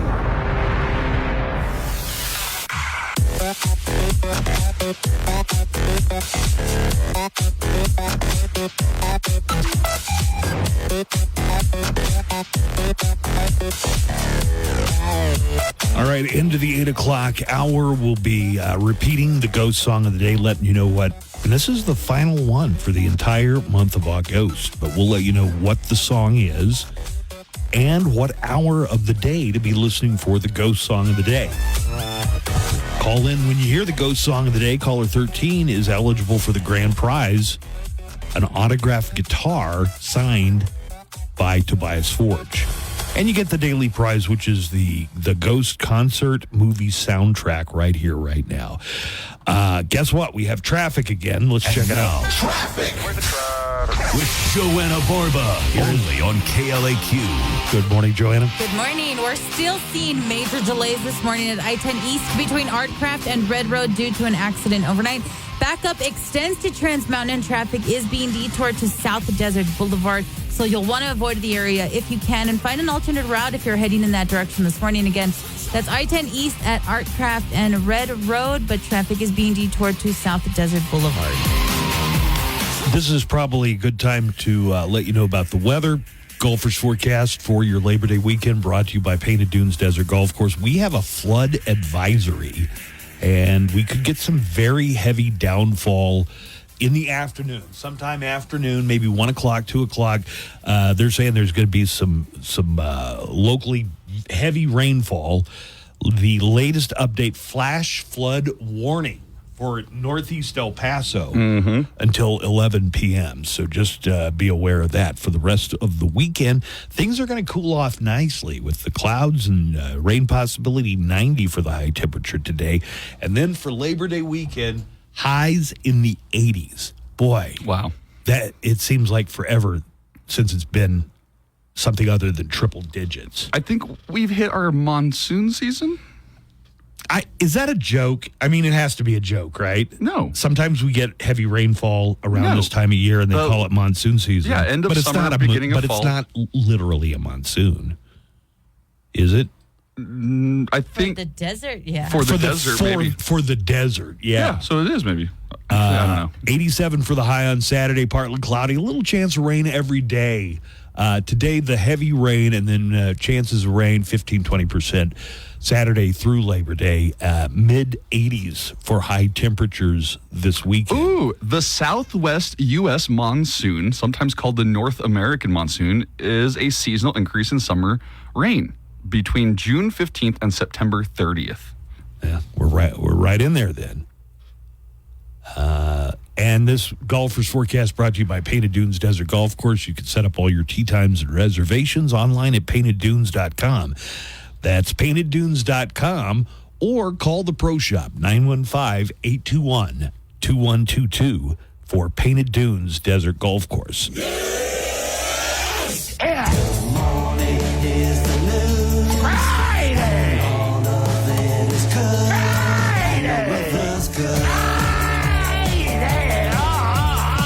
And here is Nico Jimian with our top stories of the day. Good morning, Nico. Good morning, Buzz. Good morning, Joanna. Good morning. My face hurts from laughing, smiling. Right. Trey and Charles are so funny. I can't wait to go see them at the club. But we're doing the news. CNN didn't shy away from the questions many have been asking about Vice President Kamala Harris as she runs for president. Harris and her running mate, Minnesota Governor Tim Walz, were interviewed by Dana Bash. During the talk, Bash asked Harris about her policy positions now versus when she was running for president 4 years ago. While Harris supported a ban on fracking as late as 2019, she told Bash that she made it clear on the debate stage in 2020 that she no longer wanted a ban on the process, and says she's still open to different things but does not support the idea. When asked what made her change her mind, Harris said that her values have not changed. Harris has also said that her plans for day one of her presidency would be to strengthen the middle class, but gave no details on how she would do that. Here she is talking to Dana Bash. I will tell you, first and foremost, one of my highest priorities is to do what we can to support and strengthen the middle class. So what is happening here is that Kamala Harris is running toward the middle. So she's...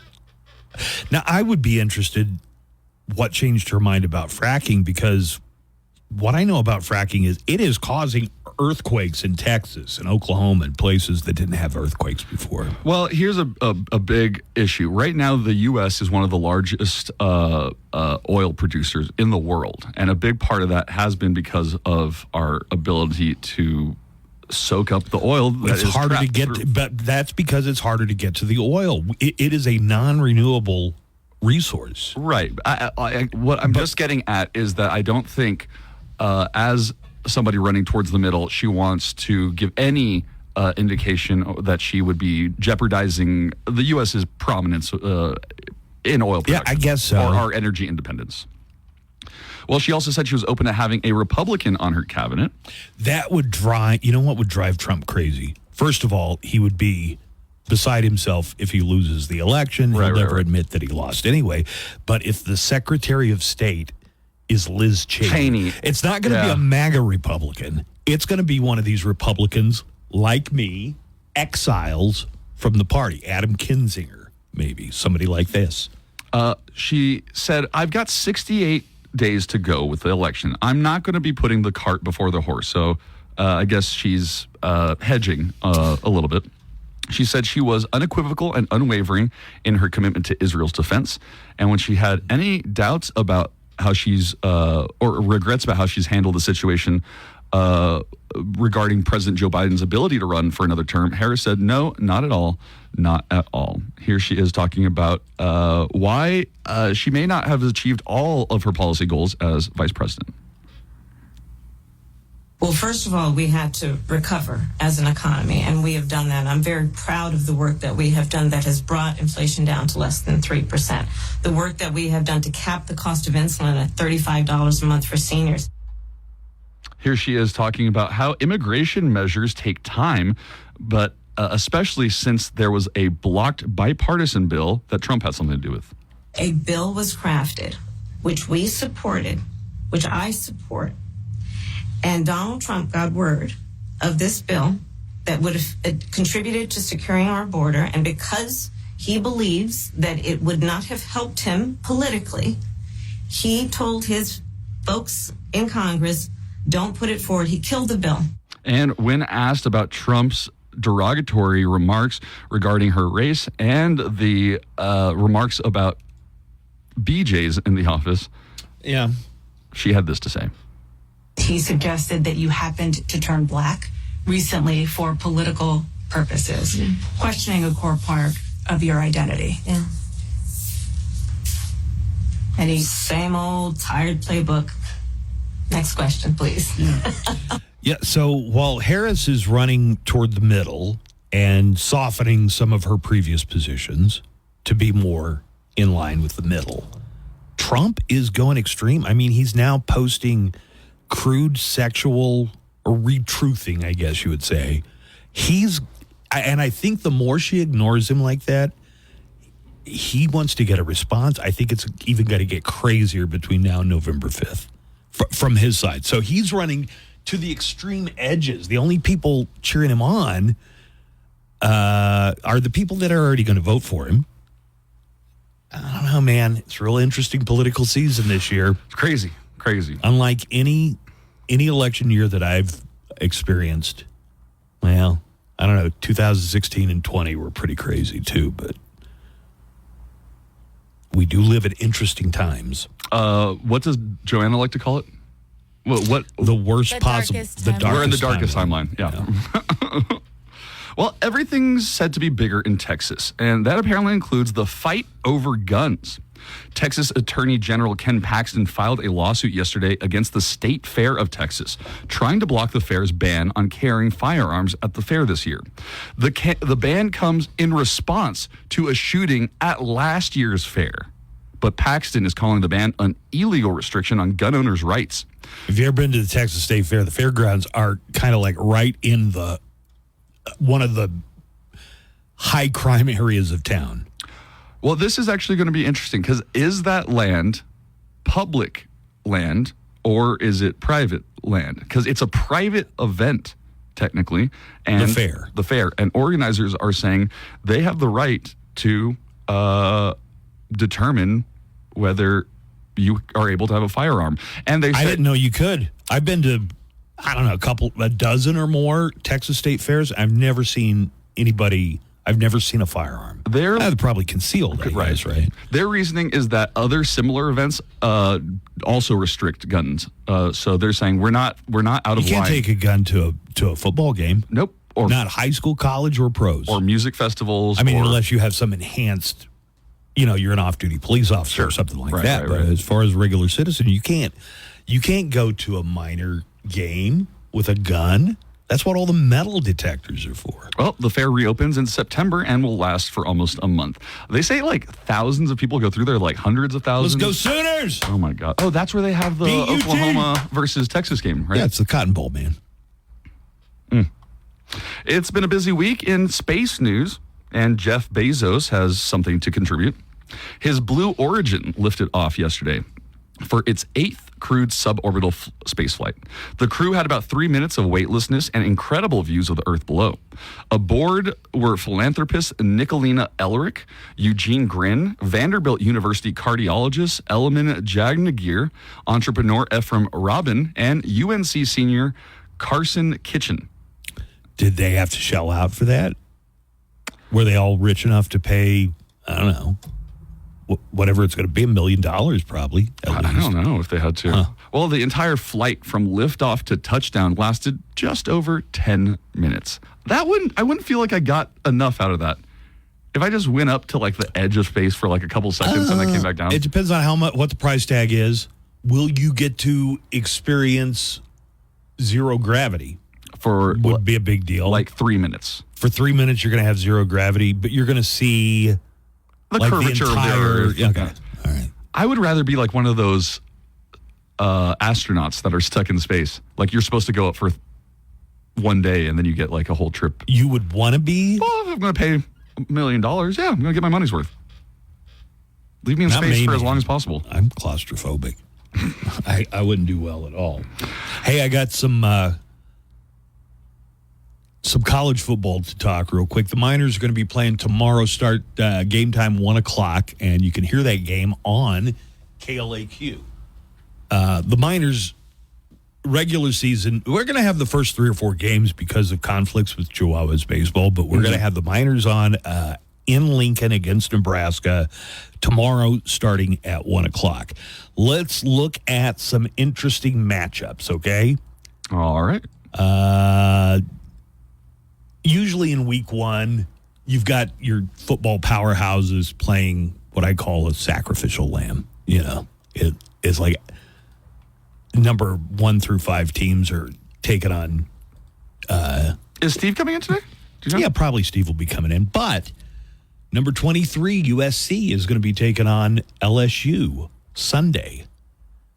This is a good one with a couple of ranked teams. Number 7, Notre Dame at number 20, Texas A&M. Yeah, Fighting Irish. Number 14, Clemson versus number 1, Georgia. And then the rest of them are just like, you know, like Nebraska versus UTEP, things like that. Get ready for the first big weekend of NCAA college football. With tough matchups on Saturday like number 5, Alabama versus the Western Kentucky Hilltoppers. Plus number 2, the Ohio State up against the Akron Zips. And number 6, Ole Miss hosts the furious Furman Paladins. Say what?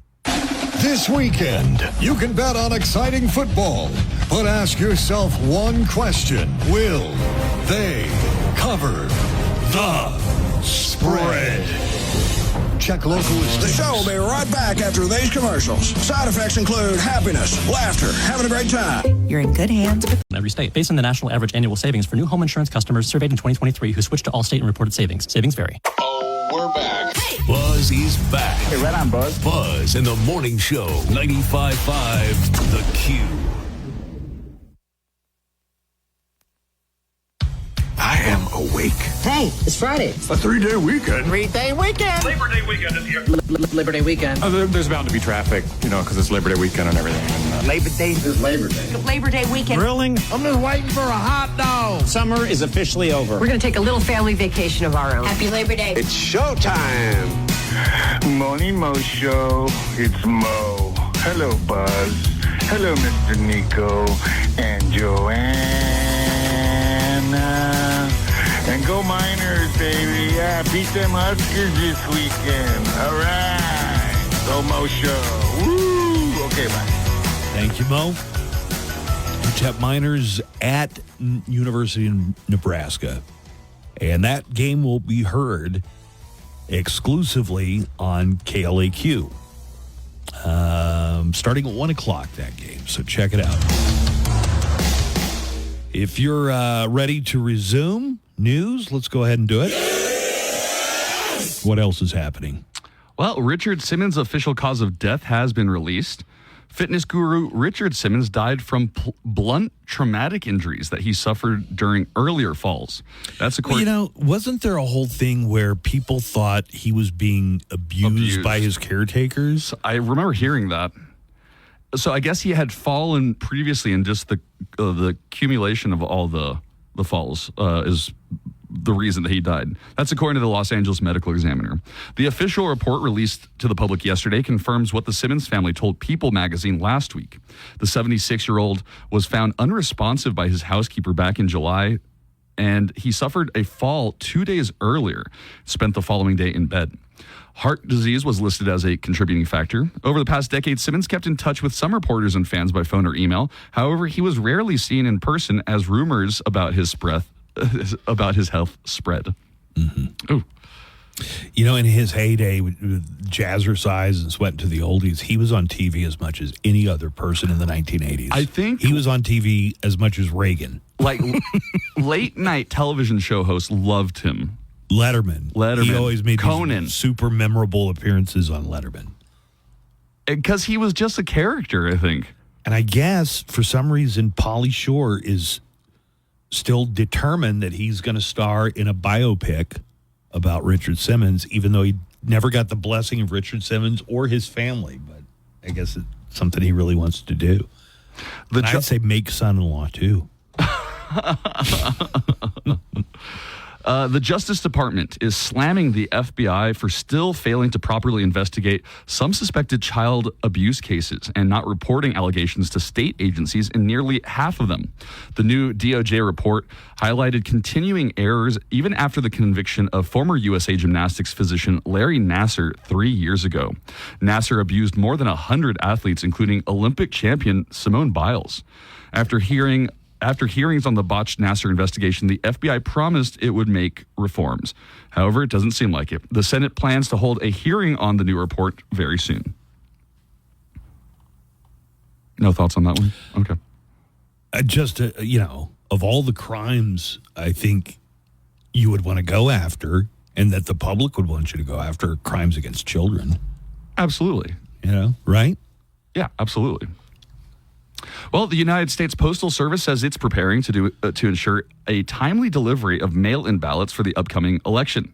In an update yesterday, the USPS said it will once again implement measures in the weeks leading up to and following the general election to enhance the timely delivery of election mail. Those efforts may include additional pickups, extra deliveries, and plans to speed up the mail sorting process. The Postal Service also said it will avoid changes such as replacing collection boxes or switching collection times to avoid unnecessary optics or perceptional concerns. It noted the 2020 and 2022 elections saw over 99% of mail-in ballots be delivered within 7 days.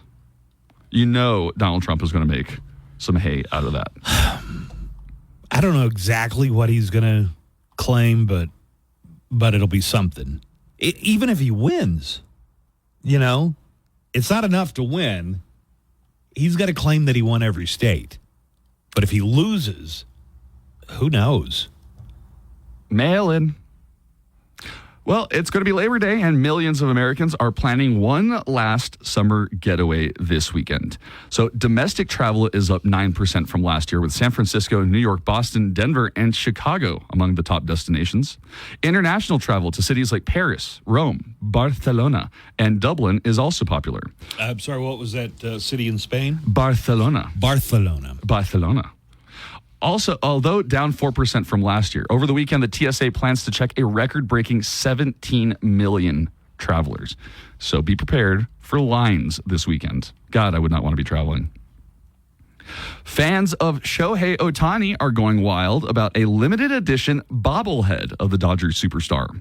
The gold bobblehead depicts Ohtani holding his hot dog, Decoy. 40,000. His hot dog? Excuse me. His dog. I don't know why I added hot. It's not even in the sentence. We did this story 2 days ago, too. Oh, about the bobbleheads? Yeah. And his dog threw out the first pitch at a baseball game. Did you know how much the bobbleheads were going to go for?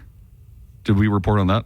They were free, I thought, for the first certain number of people that showed up at the stadium. Yes, but see, people are reselling those bobbleheads. Oh, so like on eBay or whatever, how much? I guess they go whatever somebody's willing to pay for them. $20,000. No. Swear to God, the bobbleheads. For a bobblehead. For $20,000, you could commission the same company to make an identical bobblehead. Absolutely. Right? For $100 maybe. Right. You could commission the same company to make the same identical But it wouldn't be bobblehead. That bobblehead. Whatever.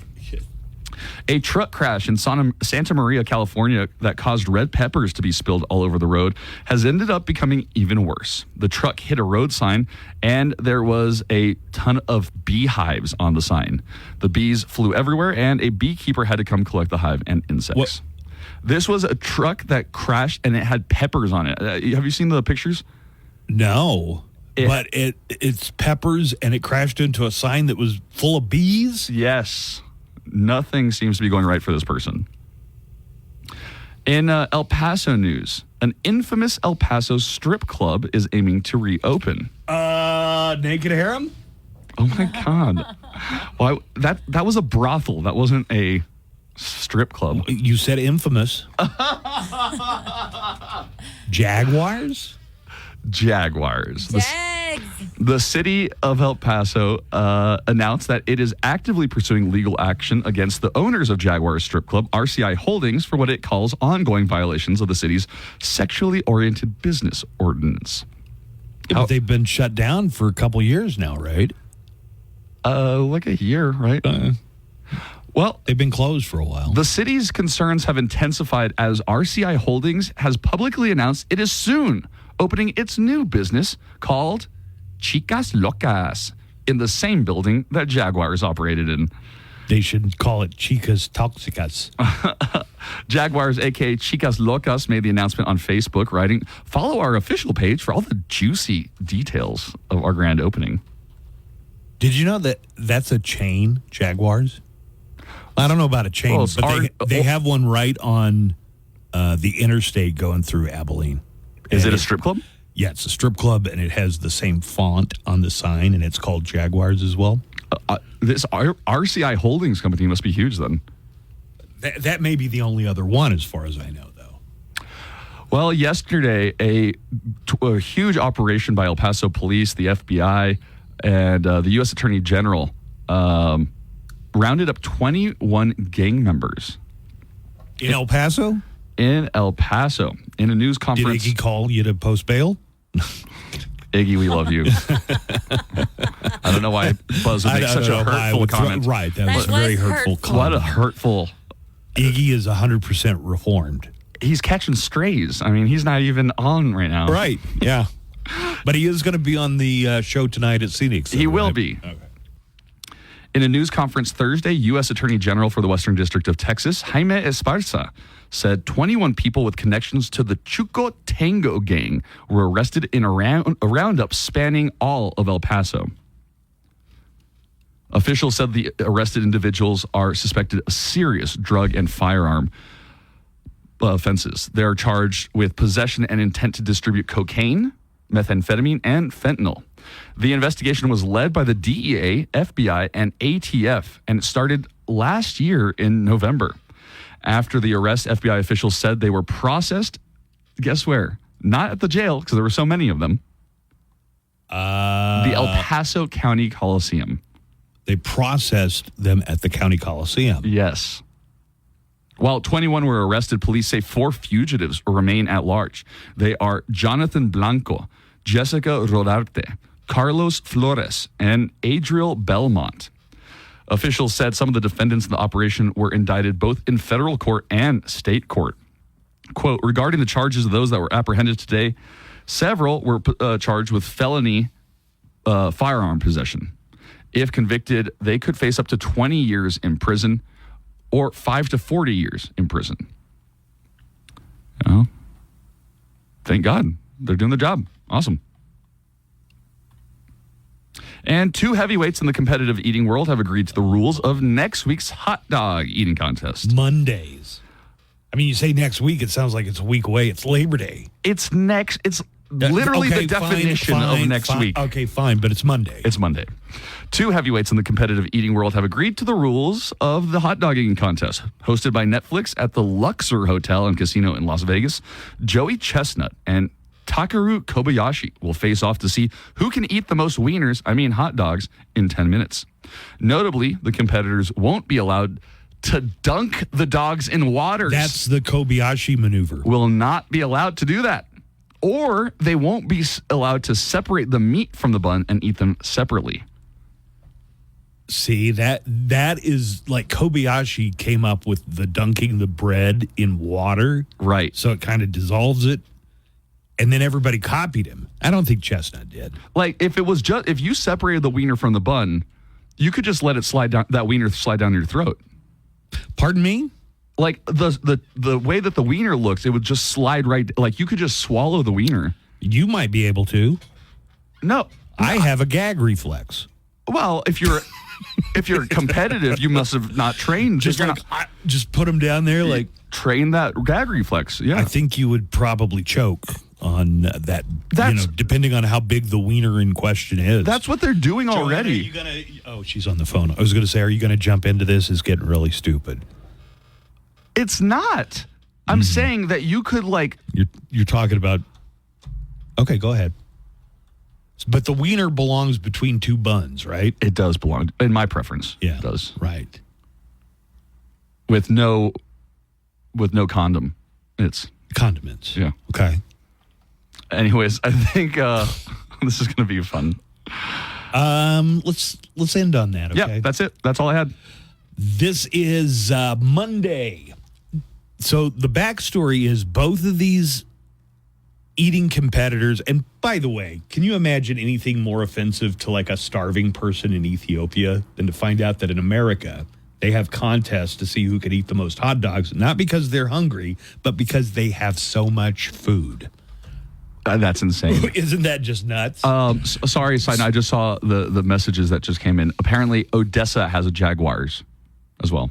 Oh, okay. So it is a chain. I guess so. Yeah. But yeah, that would be super insulting to be promoting. Like, they have Netflix in Africa. As much as Americans like to bitch and complain, we're a rich enough country that we have eating competitions. Eating competitions. I mean, so Kobayashi and Joey Chestnut both were banned by the Nathan's hot dog. That's the most famous one on 4th of July, right? Yep. Kobayashi accepted an endorsement from a hot dog company other than Nathan's, and I think Chestnut did the same thing. Right. It's like Ballpark Franks.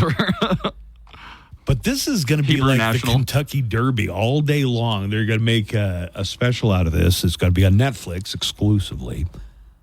And then the competition lasts, what, like a minute? Right. Or two? Joanna, you didn't hear us talking about the techniques, but this... the hot dog eating Yeah, competition? they're not going to allow them to dunk the hot dogs in water. Oh, dang. And they're not going to allow them to separate the hot dog from the bun, the wiener from the bun. And I was telling Buzz, that makes sense because, like, you could just swallow a wiener whole.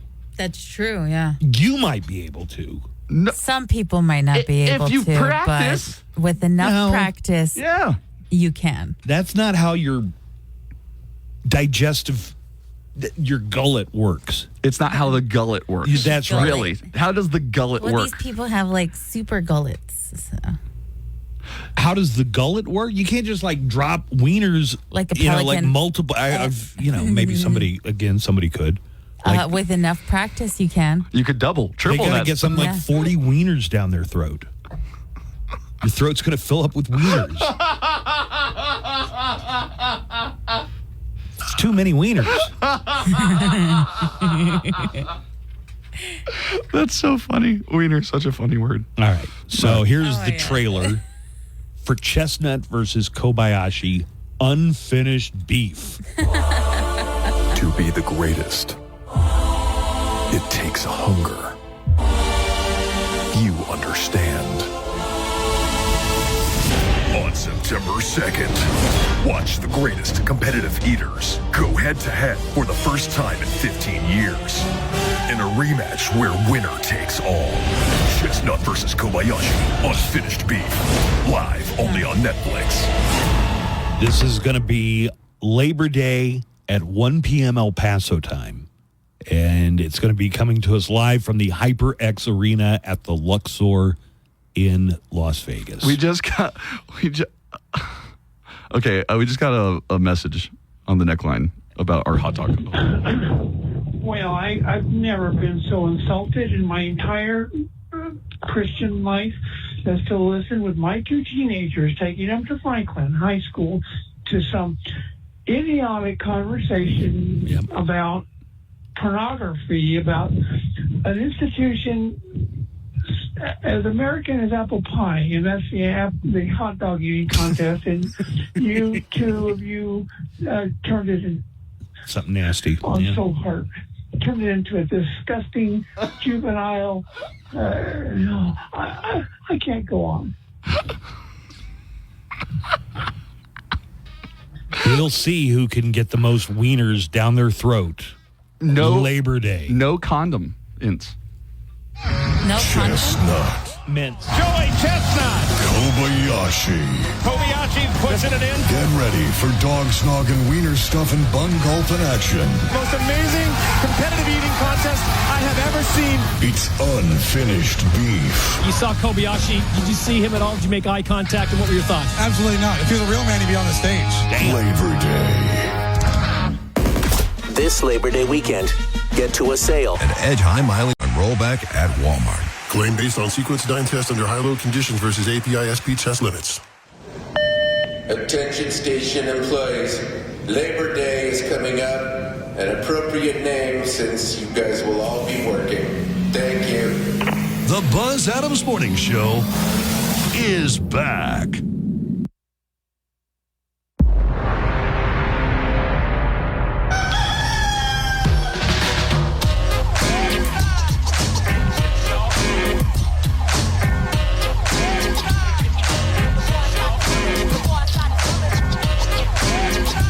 Hey, what's up, Moshe? Hope you guys are doing well. The whole hot dog eating contest thing, I was listening to what Nico and Joanna were saying. I mean, I guess in a way that'd be good strategy. You know, just put the wiener in your mouth and let the meat slide down your throat hole. Don't forget to loosen the jaw. All right, you guys have a good one. That sounds like people are into the Chestnut versus Kobayashi on Labor Day, I guess. It's a big deal, yeah. Can you imagine sitting down and watching it? I can't. I mean, people have done it. Yeah, but I've never tuned in to see one of them. Or like the technique or what? No, it's whoever puts the most away. That's Who can put the most wieners in their mouth? for what? For the hot dog eating contest. A caller called in to talk about that. Nice. Jenny Robbins is here. Hello, Jenny. Woo, hey. Jenny ghosted me when I was in Los Angeles for a week. No, she didn't. I didn't give her your number. What? I forgot. No. I wanted to hang out. I was so into it. I hung out with a lot of comics while I was there. Yeah. I think you hung out with Nick one of the days. Yeah, Nick Guerra was over at Ricky Sketta's house. Yes, I heard. And I was out at a mansion party that night. A mansion party? How do you get invited to a mansion party? You know, just living in L.A., knowing the right people. Oh, my God. Wow. Can you tell us whose mansion it was? No. You don't know? It was Henry's mansion. But it was, like a legit mansion? Or a nice house. It's I feel like typical homes in El Paso are considered mansions in LA, but no, it was fancy. It was they had a catered whole thing. I feel like these people just want to show off money. So were you someone's plus one? No. You just got invited to it and you went to a party. Just got invited to it. Yeah. By Henry. I could have been your plus one. You could have you could have come out to the. My daughter her dream is to get into the film business, and she wants to go to school at USC. Mm-hmm. She wants to be in filmmaking in some way. I told her to be a critic. Like you. A film critic? Yeah. Just John Lovitz? Just of everything. Yeah, the critic. Because anytime we go see a movie in the theater, before the credits are done rolling, she's already on her phone letterboxing. Do you know what that is? No. Yeah. Me neither, but I think it's like a movie review. Mm-hmm. Do you know what Letterbox is? Yeah, you can be your own movie reviewer. Yeah. Yeah, but who's going to listen to what you say? Oh, your other friends on Letterbox. Oh, okay. Yeah. All right. Yeah. No, she's going to town as soon as we see a movie, letting everybody know what she thinks of the movie. Hey, why don't you let everybody know where I'm going to be at for my remote today? Oh, that's why Jenny's here too. Well, that, and then we can talk about the show that we're doing tonight. I want to talk about that creepy mannequin you brought in, our doll. I Nico, just brought it. Give us the details about the show tonight. We have a professional comedy show. We're going to be at Scenic's Bar and Kitchen. It starts at 9:30. It's a showcase of some of the best stand-up performers from right here in El Paso. It's going to be me hosting, Jenny Robbins, Anthony Austin Brown, Iggy Samaniego, Joe Rodriguez, and Rogelio Avila. Everybody are... Iggy's not still stuck at the El Paso County Coliseum. No, he's been processed already. We got him out. We bailed him out. The Chukos Tangos. And I just got an email from Adrian to talk about the Chiba Hut remote. Oh, too bad, so good. Yeah, All it's right. delicious. Well, and it's a very important. Jenny, you're going to be there at 7. What time is it? 9:30. 9:30 tonight at Phoenix. Yeah. $5 cover for the professional show, but then if you come after that, it's free for open the open mic. Anybody's welcome to sign up, except Kanye West. He's the only person that's banned. And before that, you get to see just awesome stand-up. So you can come, you can watch the show and be like, I can do that, and then try to do that If those people afterwards. can do it, I can do it. Later today, 2 to 4, Chiba Hut on North Zaragoza. It's their back-to-school event with prizes and giveaways. What kind of prizes are you going to have? Tickets. I believe we're going to have tickets to Taco y Mas. Yes, the festival tomorrow. Chiba Hut is known for their toasted subs, munchy appetizers, delicious salads, and sweet desserts. And I will be there from, do you have the time on there? Yeah, 2 to 4. 2 to 4, all right. What are you looking at? If you don't even know what time it is or where it is, what are you even looking at? Well, you have the full liner. I don't have the liner. But today what they're doing, it is their back to school thing. And today they are taking all school supplies, donations right now. So you can drop off new school supplies at the Sunland or Zaragoza location, like dry erasers, pens, tissues, Lysol wipes, staplers. Kids been back in school for 3 weeks. It's a We're weed, halfway to it's a Christmas weed, break already. It's a weed-themed place. Of course they're going to be late on all that stuff. What a wholesome Are you just weed-themed questioning place. the entire remote and purpose of their event? No. Okay. So go to Chiba Hut, either the west side location or the east side location, drop off some school supplies if you want to help out. And then tomorrow, on Saturday, between 4:20 and 7:10, teachers, students, and faculty can take advantage of a free toasted sub with a valid ID. Between 4:20 and 7:10. Tomorrow, you can get a free Chiba Hut sandwich. Okay, so however much you might have been led to believe, they do not sell marijuana at Chiba Hut. Believe me, Buzz has tried. It's like there's, you know what else is like a weed-themed restaurant? Which one? The Joint, the pizza joint. Oh, the yeah, Joint yeah. Pizza. Like everything about that is like 420 friendly, other than actually having having it and smoking it or whatever. They should just go that next step. Hey, you want to hear a crazy factoid? Yes. I have never been inside a Whataburger restaurant in my life. What? I've never been inside a Whataburger. I've been through the drive-thru plenty of times, but Whataburger's been inside you plenty of times. It has. You're missing out. I think it's one of the things that makes Whataburger nice. Really? Yeah, like if you need a place to go, you don't want to bring people back to your house at 4 a.m., go to Whataburger and just like hang out. And, But why wouldn't you go through the drive-thru? like if you want to eat in a restaurant-y experience at 4 a.m. I've seen in the window. It doesn't look like there's a whole lot going on in there.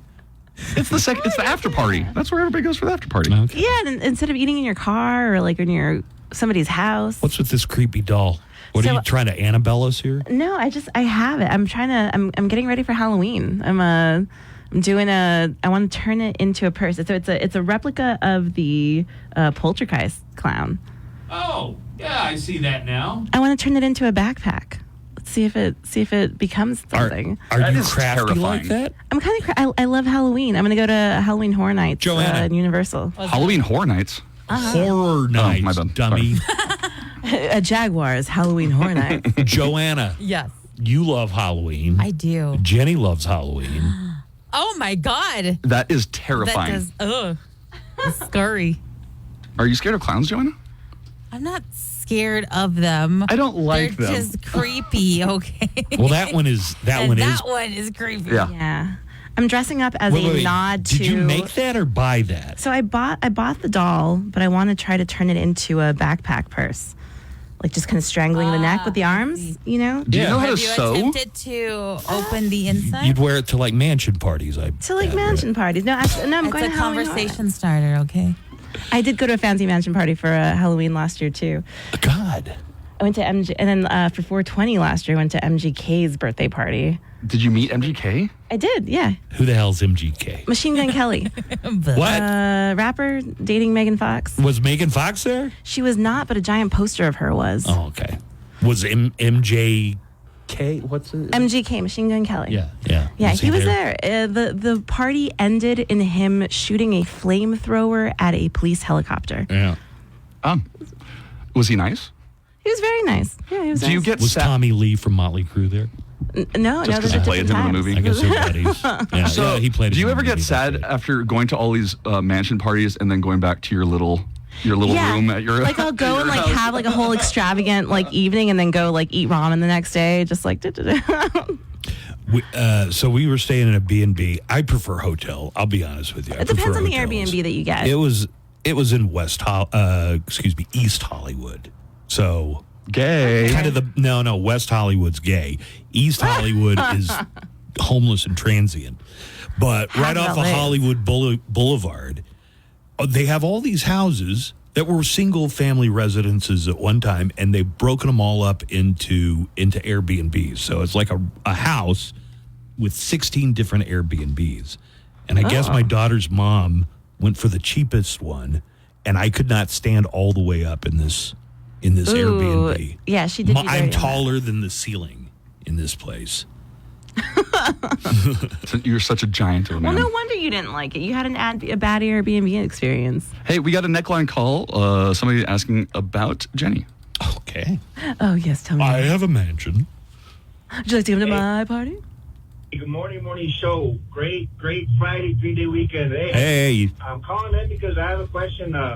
Jenny Robbins might be stopping by, and Nico, Oh, goodness. not to throw him under the bus, but I was wondering if you guys could ask her to tell the story that Nico said that she farted really ugly and that she blamed it on What? the guy and she gaslit him. Oh. You know? Yeah, it was a ex-boyfriend. Oh, this is a recorded call. All right, guys, later. I Is that tried the to tell your joke. We had a whole farting discussion the other day, and I tried to tell your huge farting your bit Deep dive. about. So I was dating a guy, and over the pandemic, we were around each other quite a bit. You know, you're in a shared space, and I call it the one cheek sneak because when I moved in with this dude, that was one of the things, my tips my mother had given me as a child. She said, Jenny, if you ever have to fart, if you pull your butt cheeks apart, it doesn't make a noise.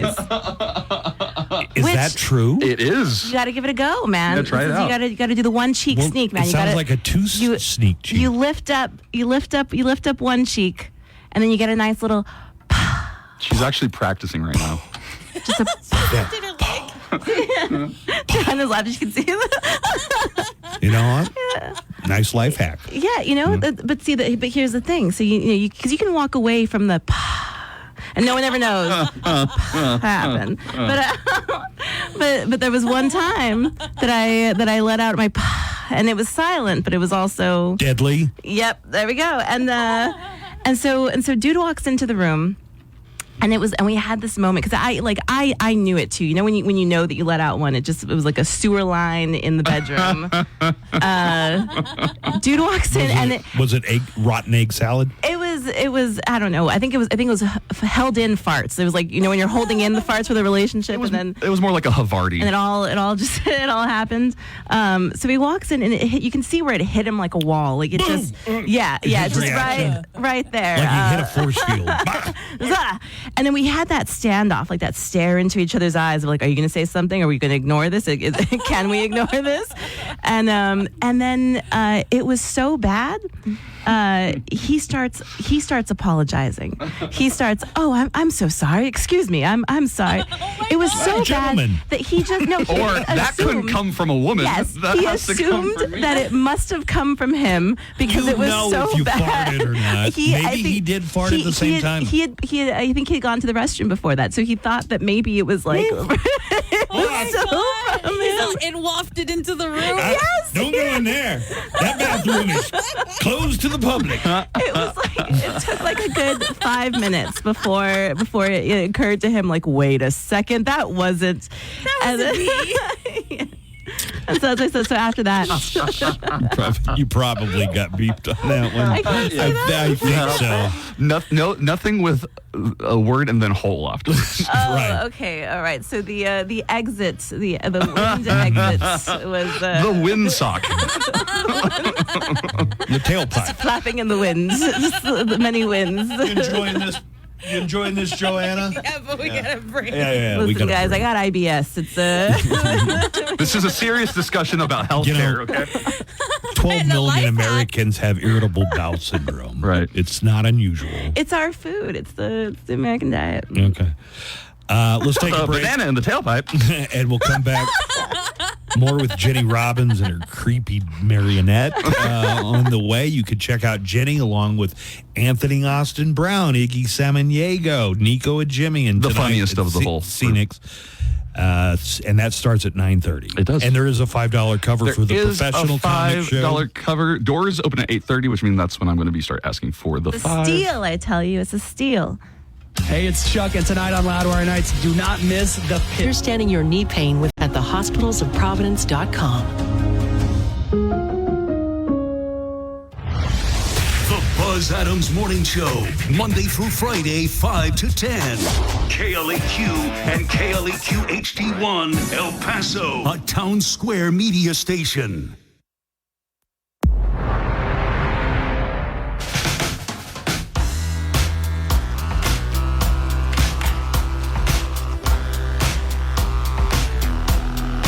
We have a few comments. Some of them have to do with the big Labor Day hot dog eating contest. Wieners. Chestnut, Kobayashi, unfinished beef. People are saying that our humor is so juvenile. Listen to this new neckline call. I cannot argue with that. Hey guys, it's like middle school humor today, huh? You were talking about eating wieners, and then you moved on to classy ways to fart and poop jokes. What's next, man? Like your mama jokes? Come on. By the way, Nico, your mama's so lazy, she works from home and she still gets to work late. Mrs. Jimmy is a wonderful person. Please don't talk about Don't that. talk about Mrs. You Jimmy want like to that. talk about mothers. Yeah, I'd like to make a comment about the hot dogs, the wieners. Buzz is right. I tried this when I was in third grade. This is the method you said they should just let the wiener hot dog slide back down your throat. Yeah. And I can tell you, you can only put one hot dog down at a time, and it came out. It fired out like a missile. And it has to be masticated, Nico. You can't just swallow them whole unless you have special abilities to do that. Masticate all the wieners. Do you wieners. masticate? I masticate a lot, yeah. He masticates a lot with wieners. that fellow that was offended, this bit was the funniest thing you had on this morning. So keep up the good work. It's real highbrow stuff. Jenny, how many wieners can you eat? I feel like that technique of trying to like throw it down the throat, although I imagine you've been practicing quite a bit. Yeah. We have been practicing. Oh my goodness.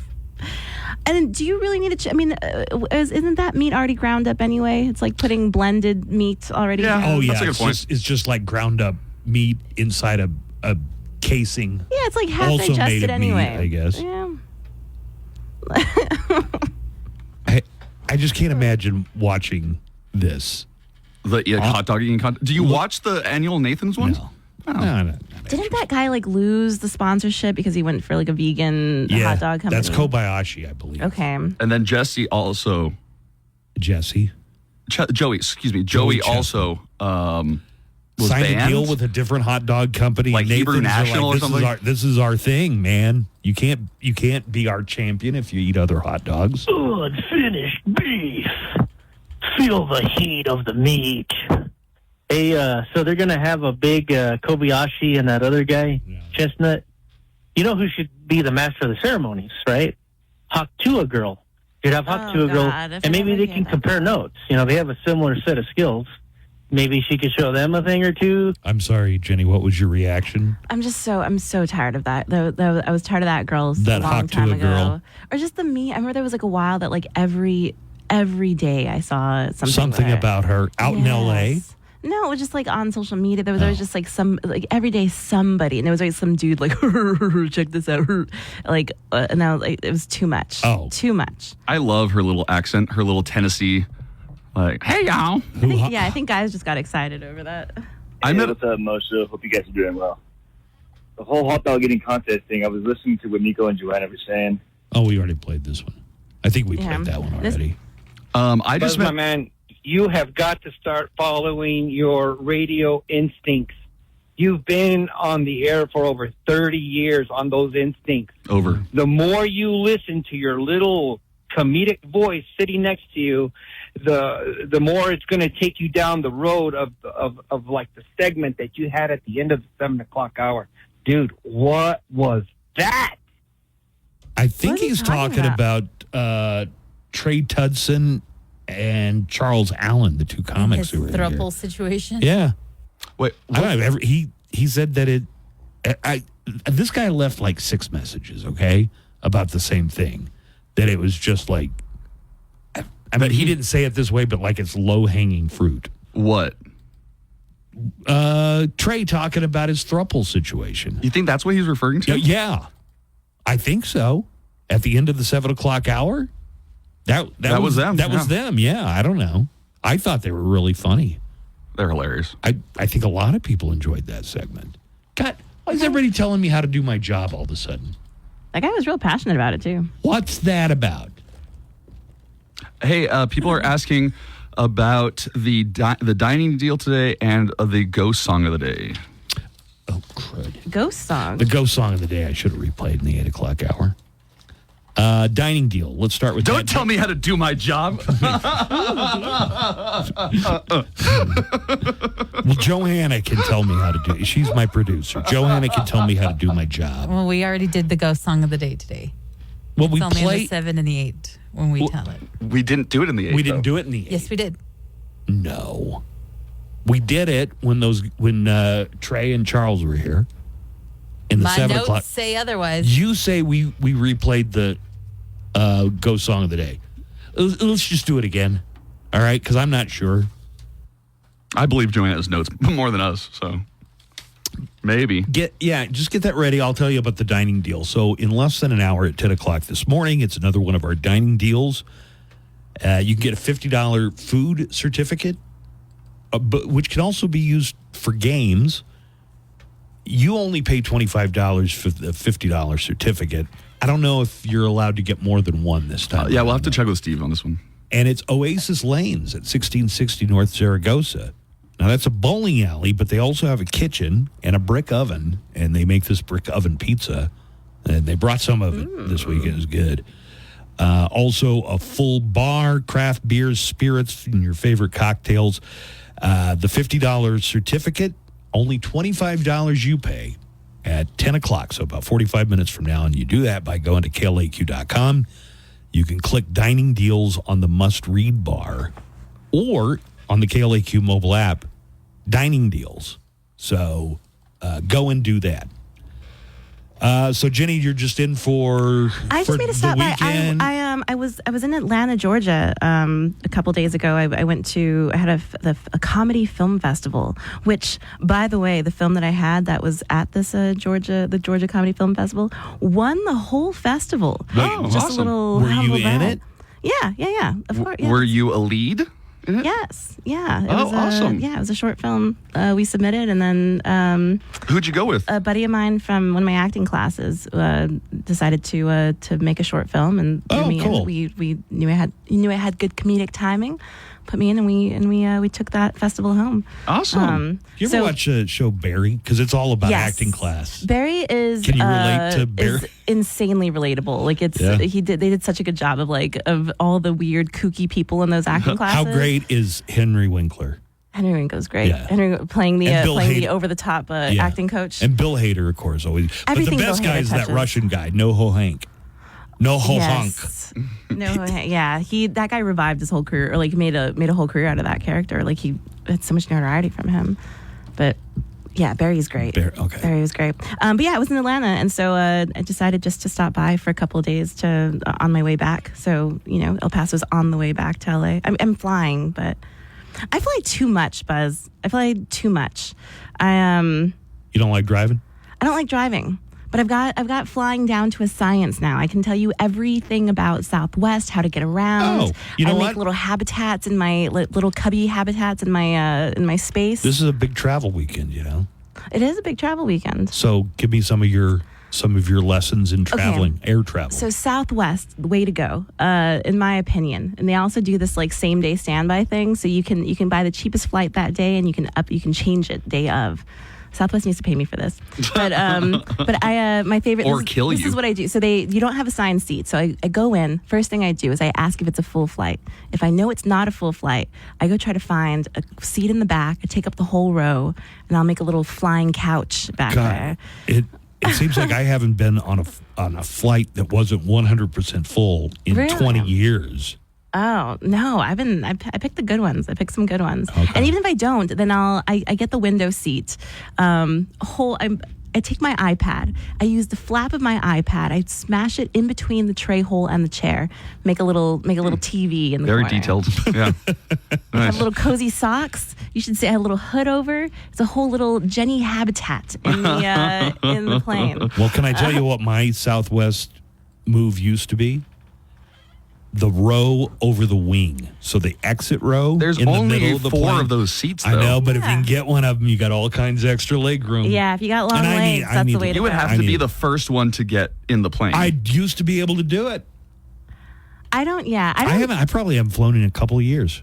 I could take those. I don't because I know I'm short. So I'm like, I'll leave it for the long leg people. All right. And your habitat, what was that all about? So she just described it. Yes. Oh, in the plane. I thought you meant I get into my little corner. I at have the my little gate. pillow. I have cozy wool socks. Like a that I blanket bring. fort? Yes. Yeah.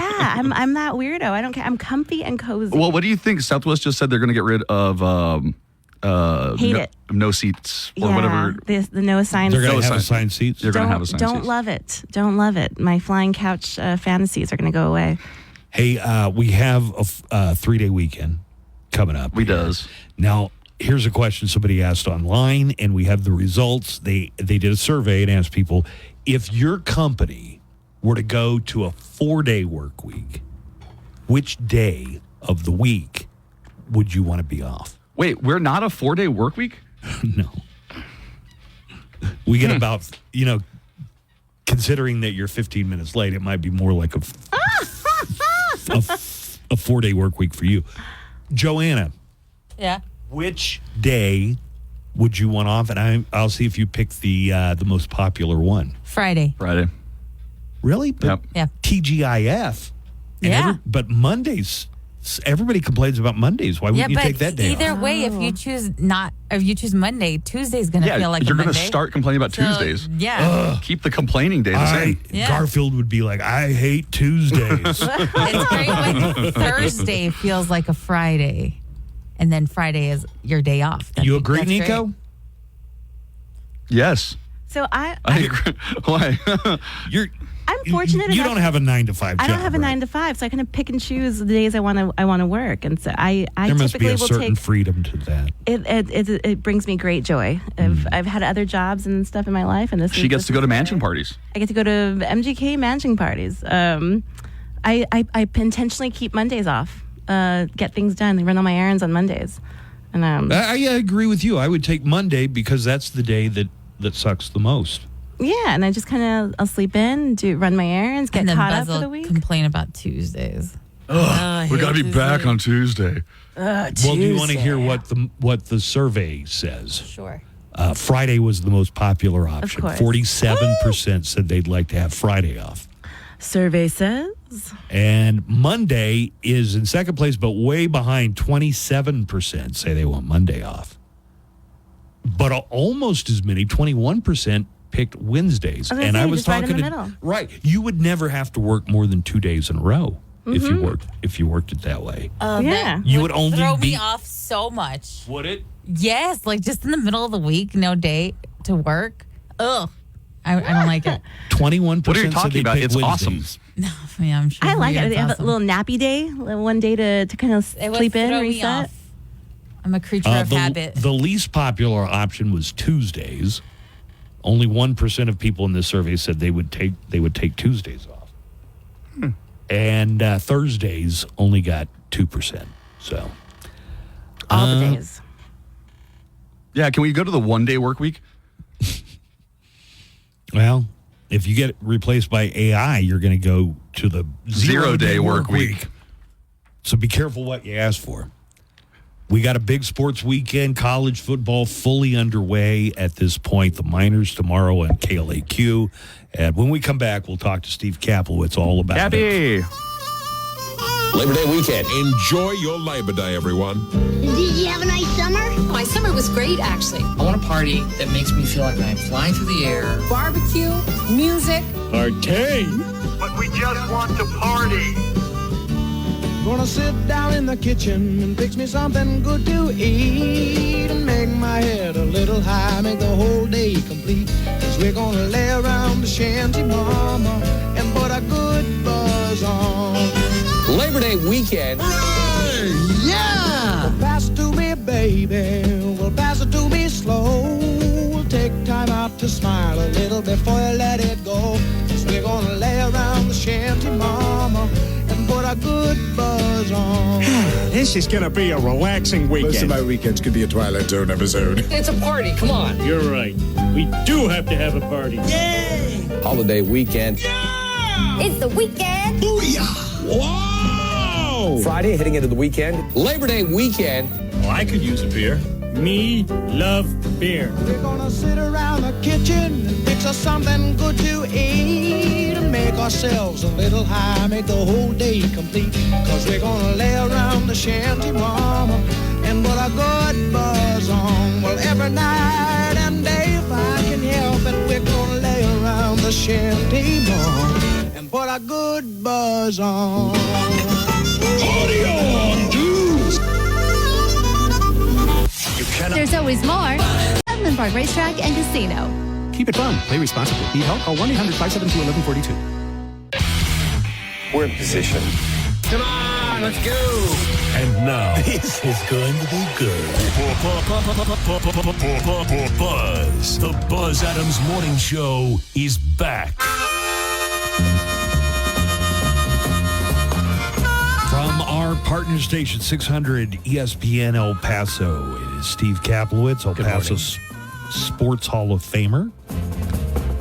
Do we have is there a media Hall of Fame that I should be in or anything? No. You know what? But you know what I have suggested, believe it or not? I have suggested this.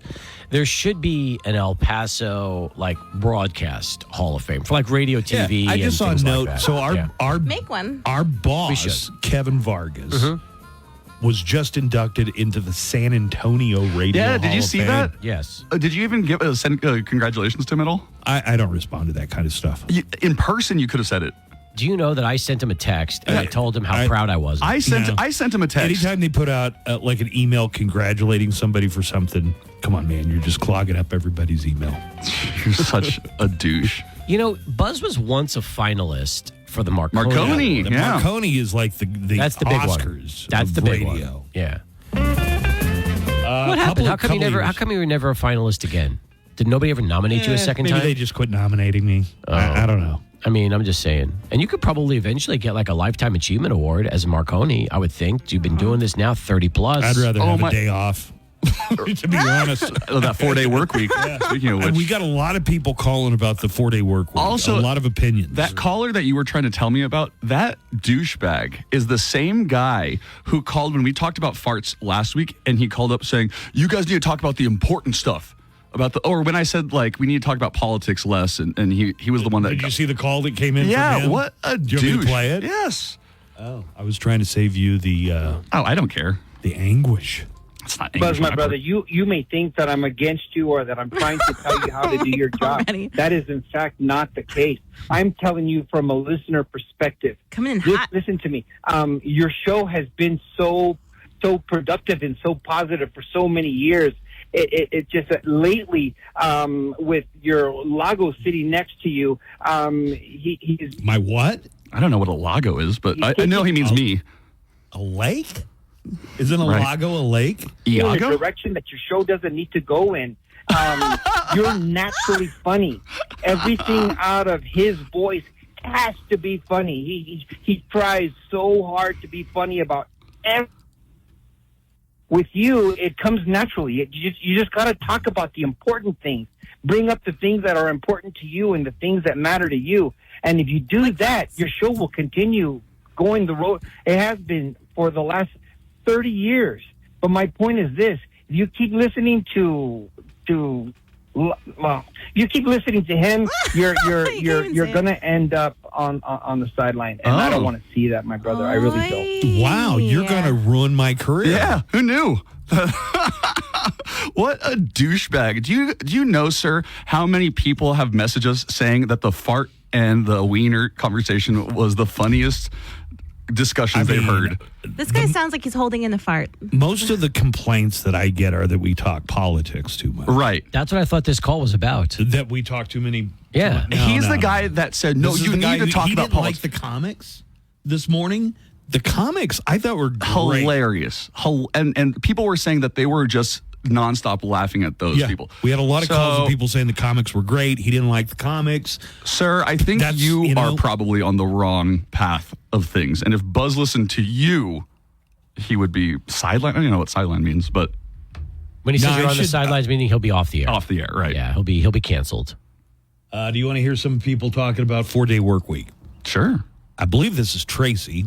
Wednesday is the best day to take off. Mm-hmm. You have your real weekend, and then you have a little mini weekend right in the middle of the week. You never go to work more than 2 days in a row. Yep, that's what I said. Wednesday is the correct answer. Bye.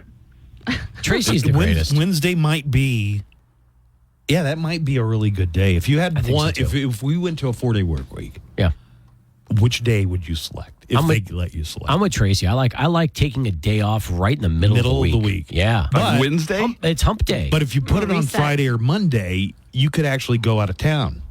You could go to Phoenix, someplace within 300 or 400 miles. That's true. You go up to Ruidoso. I mean, if you had every Monday or every Friday off, you could get a second place up in Ruidoso. It's cheaper in Cloudcroft. So it'd be wouldn't it be a 3-day work? Well, no, 4-day work week. That's right. No, let me think for a second about this. I have to give this think some about it. thought. Let me take a call. All right. Joanna said Friday. Nico agreed Friday. I said Monday because everybody, including Garfield, hates Mondays. How's it going, guys? Talking about the 4-day work week. I currently work 4 days a week, but it's not your traditional schedule.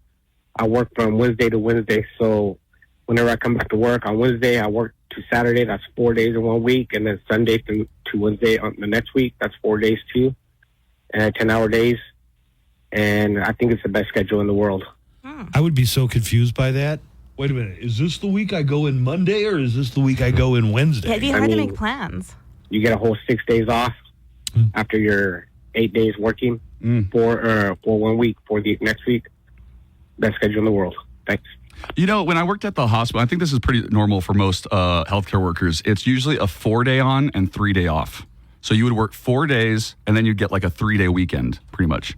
Yeah. And then you go back on sometimes for 3 days and then a 4-day weekend. Good morning show.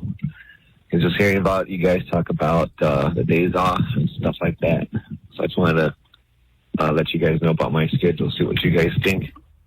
I only work 3 days a week. I work Saturday, Sunday, and also on Tuesday. So I have Monday, Wednesday, Thursday, and Friday off. What do you guys think about that? That sounds amazing. Well, that sounds like a part-time job. He just wanted to brag. Yeah. Oh, yeah, that's right. Yeah, this guy I just mean, if isn't you're only working. working 3 days a week, I can't imagine you're salaried. Yeah, this guy's probably just broke. We're getting a lot of nice comments in the app chat. Iris says, keep talking about farts to piss that guy off. That's pretty funny. But this was different. This was a girl. talking about Yeah, it. giving, Right. giving Talking advice about more or about less, the one cheek sneak. This is knowledge that you can take on with you. You didn't know about the one cheek sneak until you heard it here. Oh, and then Derek says that life is too short. We need to laugh at things, which kind of goes on to this other comment from Christian O. He says, to that disgruntled caller, Buzz, Joanna, and Nico sure make the Mo Show so fun. Even with the fart wiener jokes, you have to find the kid in you at times and We're laugh. only talking about wieners because of the Kobayashi versus Chestnut. Oh, is that That's finally happening? Monday. Oh, they're doing it Monday. Live from Vegas, 1 o'clock El Paso time on Netflix. Kobayashi is a huge underdog in this. Huge. Why? Wait, are you like on the what? betting lines for this? Do you know like the Nico reported that they're not going to let him do the Kobayashi maneuver. dunking the hot dog in water? That would be illegal. The bun. Really? You got to They're eat it not with the go- bun together? Yes, and you can't And you take can't dunk the it. wiener out from between the two buns. So this is a first. This is something. So to be honest with you, this is completely different than every hot dog eating contest I've seen in a while. So this one's going to be unique. Because Chestnut, when he was in El Paso on July 4th, ate like 76 hot dogs in 5 minutes. How'd he do them? The Kobayashi method. Right. Everybody adopted the Kobayashi method. That's correct. So now that he can't Kobayashi it, this could be interesting to see. I've never seen a hot dog contest in recent years, in the last 25 years, where you actually have to eat the hot dog and the bun together and not eat them separately. So this will be fun. You tune in every year to watch the hot dog eating contest? Oh, yeah. Absolutely. Really? What a loser. I live for hot dog eating contests. Yeah, that's the one sport of the year. 10 minutes of my time. That's all I need. 10 minutes. Do you do bet? Do you know if they have betting on this? They do have betting. I'm sure there's a line on this one. All right, Kobayashi's going to do 30 wieners. Kaplowitz. I'm a big, stupid jerk. I'm a pain in your ass. Miners tomorrow. Jenny can just do that with her hands. Here it is, by the way, if you're ready. Here are the lines, okay? Joey Chestnut. He's basically a 1 to 10 favorite, meaning you got to bet $10 to win $1. Okay? Kobayashi is 7 to 2. So that means you can bet $2 to win 7. So Kobayashi is he's 3.5 to 1, whereas Chestnut is basically 3.5 to 1 or 1 to 10. Does that make sense to you? No, you could just be spitting out random numbers as far as I'm concerned. None of that makes sense. Kobayashi is a huge underdog in this one. Wait a Plus minute. 350. Hold on, I got a live call. We have a commitment to live calls. Yep. It's Jennifer. Hello, Jennifer. Hey. Hey, what's up? Good morning. Good morning. Well, I was thinking that your D-bag guy actually means Iago, not Lago. Because Iago in Othello is the troublemaker. He's the... And... Iago. He's the Jew, right? No. Right. Oh, that's Shylock. That's a different play. That's Merchant of Venice. My bad. What is this about the Jew? Iago. Think of it. He was the guy who hated Othello. Troublemaker. Yeah. I think he was trying to be cultured and failed. Okay. I get what you mean now, Jennifer. Yep. Okay. Was he saying Iago? He didn't know what he it was sounded talking like about. Lago. Okay. Well, no, but I mean, if you look at it spelled out, a capital I looks like a lowercase Yes. L. Yeah, that makes sense. Yeah, Iago just couldn't caused a think of lot it. of trouble between Othello and Desdemona. You know, I was an English major. I know that you say that. No, you weren't an English major. that's- You were a communications major. I graduated with the degree in communications, but and you've been I saying had- you were an English major for years now. Did you have like a minor in English? No, it was my major was for an a English while. major. You were? Yeah. I was an English major. And then I went to UTEP and got an accounting degree and did something useful. Nice. But now I can write a kick-ass letter to the IRS. All right. Thanks, Jennifer. Thanks, bye. That's okay, hilarious. so yeah, for the longest time, I thought my degree was in English Lit, but it was one of those things where you get close and it's your final He would always year tell and- people, like, I was an English major, right? And then that was his line until, like, when last people would year. try to correct my punctuation and tell me not to indent paragraphs. What happened? Oh. Yeah, well, that's You because... know that what you're not happened? supposed to indent paragraphs anymore? Why not? It's for our website. On the website, the indent doesn't show. It just goes back when you publish it. So when he's doing indents, that's completely I can't wasted help time. Oh. And then I have to go in there and unindent It's everything. an when I put it automatic up. response. I think it just depends on the form or like where you're posting it to or what it's. Just at the end, it was like, I guess, hey, I can get my degree in communications. What happened? Did you find your degree when you were cleaning up the house? No. It was at my mom's. And my mom had recently moved after my dad passed away. Right. And my degree was out, and I was like, well, son of a bitch, I was not. I mean, I didn't graduate Not with a degree. know. Like how do you go through your entire time, get a degree, and then not know what? My final classes in college, I already had more than 1 foot in the radio world. So I was just, working a lot and really anxious to just get out of college and get my degree. And, anyway, I totally thought I had an English lit degree. Well, you were close. Did you keep your degree, by the way? Do you have it? You have your degree, or does your mom still have it? Yeah.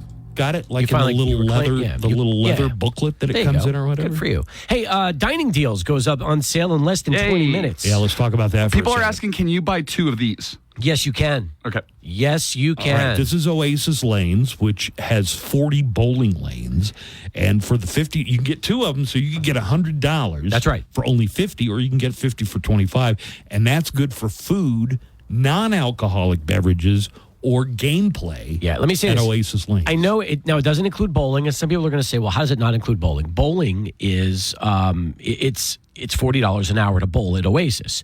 So if we did the bowling, you would have nothing for food, and the whole concept of dining, it's tough. Okay. So we want to do food and games, and because there's so much to do when you get to Oasis, in addition to bowling, that's where dining deals comes in. So you can go there, have fun. They have virtual reality. They got the only virtual reality setup in the nation for this particular. It's like a Dutch virtual reality that supposedly is the only one in the U.S. and it's at Oasis Lanes. A Dutch virtual reality? It's a Dutch oven, and you get in there. Oh, it's supposed to be like the coolest thing, and nobody else has it but here. You find it in Europe. So that's a really cool What is Dutch virtual reality, though? Like, gotta go check it out. Yeah, gotta go ask for it. They also have arcade games. You get to be the little boy who sticks his finger in the dam. Yeah. Hey, did you ever? Oh, that reminds me. When you were growing up, did you ever have friends that had the little oven that was what was the oven called? Easy Bake Oven. Easy Bake Oven. Did you ever have an Easy Bake? I had an Easy Bake Oven. Did your friends ever have an Easy Bake? Did you ever went to? I didn't have any friends that were girls. I was a boy. No, you played with dolls. You never played with. You never had any girls that you played with when you were growing up as a kid? Yeah, like in the neighborhood, but I wouldn't go over to their house and play with their Easy Bake Oven. Jenny, you had an Easy Bake? Yeah, I did. They were. It was I still have some of it. I still have it. Yeah. I still own it. Let's do this. Let's take a break and save the sports because this is the first big weekend. A lot of teams are going to be playing their first game this weekend. That's right. We'll look at some key matchups in week 1. Can't wait. Like UTEP at Nebraska. Big one. Take a break. We'll come back with Cappy. Jenny Robbins is here. You can see Jenny is part of that comedy show tonight at Scenics.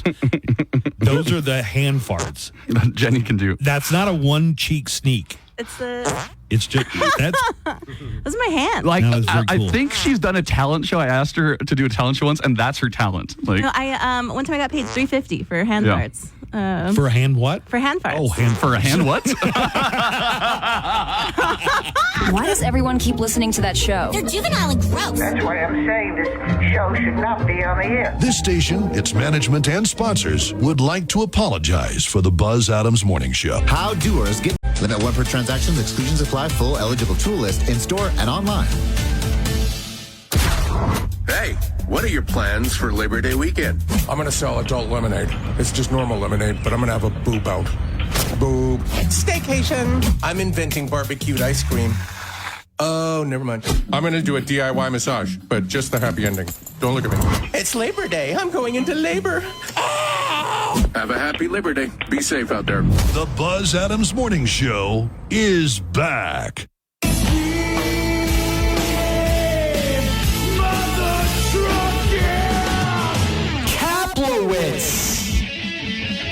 I got a question for you. Let's talk minor football first. I guess a few of the games are going to be on KLAQ. The first 3. The first 3 minor games are going to be on KLAQ. So tomorrow, 1 o'clock. Close. What time does the... Jesus. Well, it's close. It's 12:30 pregame show, 1:30 kickoff. Okay. 1:30 kickoff. So if you said 1 o'clock, they would catch it right in the middle of the pregame show. You weren't bad. By the way, Listen in UTEP, for minor football. UTEP named a starting quarterback yesterday. Oh, who is it? Skylar Locklear will be the starting quarterback. So, unfortunately, our former intern, Kate McConnell, will not open the season as UTEP's starter. He will be the backup, but Skylar will get his first opportunity, first crack at the Nebraska Cornhuskers tomorrow at 1:30. You mind taking a question? Sure. All right. Got a sports question for Steve Kaplowitz. Hi. Good morning show. I have a question for Cappy. Cappy, I've been watching the WNBA since Caitlin Clark started playing. And I was just wondering if you knew, why are the courts different? The men's basketball looks normal, but the women's is like all colorful and stuff. And sometimes they even have like Cheez-Its or something on the court. Do you know why that is? It was kind of distracting at first, but I kind of got used to it now. But I was just wondering, why is it different? Anyway, thanks, guys. Have a great day. That's a great question. Do you know what she's talking about? Yeah, so sometimes the courts will have designs on them. Now, here's what's happened that's so interesting, okay? A lot of these courts are normal courts when you're at the game. But because of TV and graphic technology, they can now project sponsors on the courts and playing surfaces for TV where you wouldn't get it if you're at the game. You're not seeing it in the stadium? I'll give you an example. Like I'll go watch a hockey game, right? And when I go to watch a hockey game, like an NHL game, the ice is normal and the boards are normal. But when you watch the TV version, the boards change advertisements in the middle of the game, and there are logos on the ice of sponsors that are not really there in person. And they'll do that now. That sounds annoying as hell.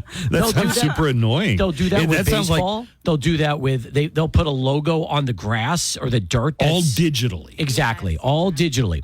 It's like NASCAR. Yes. And Get as many ads on your jacket and your car as possible. Even in basketball, the NBA, they'll have these special games. They're doing that in the NBA too now. They're changing the courts of the NBA. It's so weird because she's right. Like basically everybody is now catering towards advertisements, and they can just project it on the court versus actually being at these games where you don't see it. So I got a call here. This came in on the VIP line, okay? Good morning, Buzz and the Mo Show. This is Donald J. Trump calling in. I have a fart story to share with you guys. Really? Yes, you guys, even ex-presidents fart. One time I ate a 50-piece McNugget, and I washed it down with a glass of chocolate milk. Oh, boy, that was a mistake, Buzz. Nothing is worse than McNugget farts with a hint of chocolate. I almost cleared out the entire Trump Tower building. All the alarms started to go off. The entire building thought we were under a chemical attack, and people started fainting from holding in their breath. Also, the next... Oh, check that. Wow. Wow. Mr. Trump, please. But you're right. It sounded like he popped out of character there for a moment. I like it. You're testing I'm telling Joanna. you, Kamala is starting to get under his skin. So some football matchups this weekend. There are some top 20 teams playing top 20 teams. Yeah, there are. There's actually a couple. You got Notre Dame and Texas A&M. That's a big one. That's going to be a big one. Who do That's you like in that one, by the way? Notre Dame. I mean, I don't know anything about the programs this year. I'm just not that in deep with it, so I'll go for A&M. All right, I went with Notre Dame. Well, but that's they're a good, in Texas, that's a good, so that's I'm a just good pick. going with them because they're in Texas. USC LSU Sunday is going to be a big one. That's a 5:30 game. It's going to be on ABC. That's two top 25 teams. Last night we had a couple of great games. Colorado almost blew it at home to North Dakota State. North Dakota State almost knocked off Deion Sanders. Deion Sanders, they were showing his press conference on TV. He is sporting a white beard. I mean, it is snow white. Grandpa, yeah. Whiter than Fred Sanford's beard. Justin was saying he's going to a game for Texas Tech versus, what's the team that? Colorado. Prime, yeah. That's just to see that. All right. All right. By the way, last night, best game of the night was Minnesota and North Carolina. North Carolina won 19-17, but it was a great game. All right. That sounds like a close one. It was a fun game. All right. Not all the matchups are going to be that awesome, however. Get ready for the first big weekend of NCAA college football. with tough matchups on Saturday like number 5 Alabama versus the Western Kentucky Hilltoppers. Plus number 2, the Ohio State up against the Akron Zips. And number 6, Ole Miss hosts the furious Furman Paladins. Say what? This weekend, you can bet on exciting football, but ask yourself one question. Will they cover the spread? Check local listings. Well, that's it. Show's over. What? We just started. Yeah, well, the show's over. That's the end. That's not the end. Why, yes, it is. Right. That's the end. And that's the end. That's the end. The Buzz Adams Morning Show will be back Monday morning. Hello, everybody.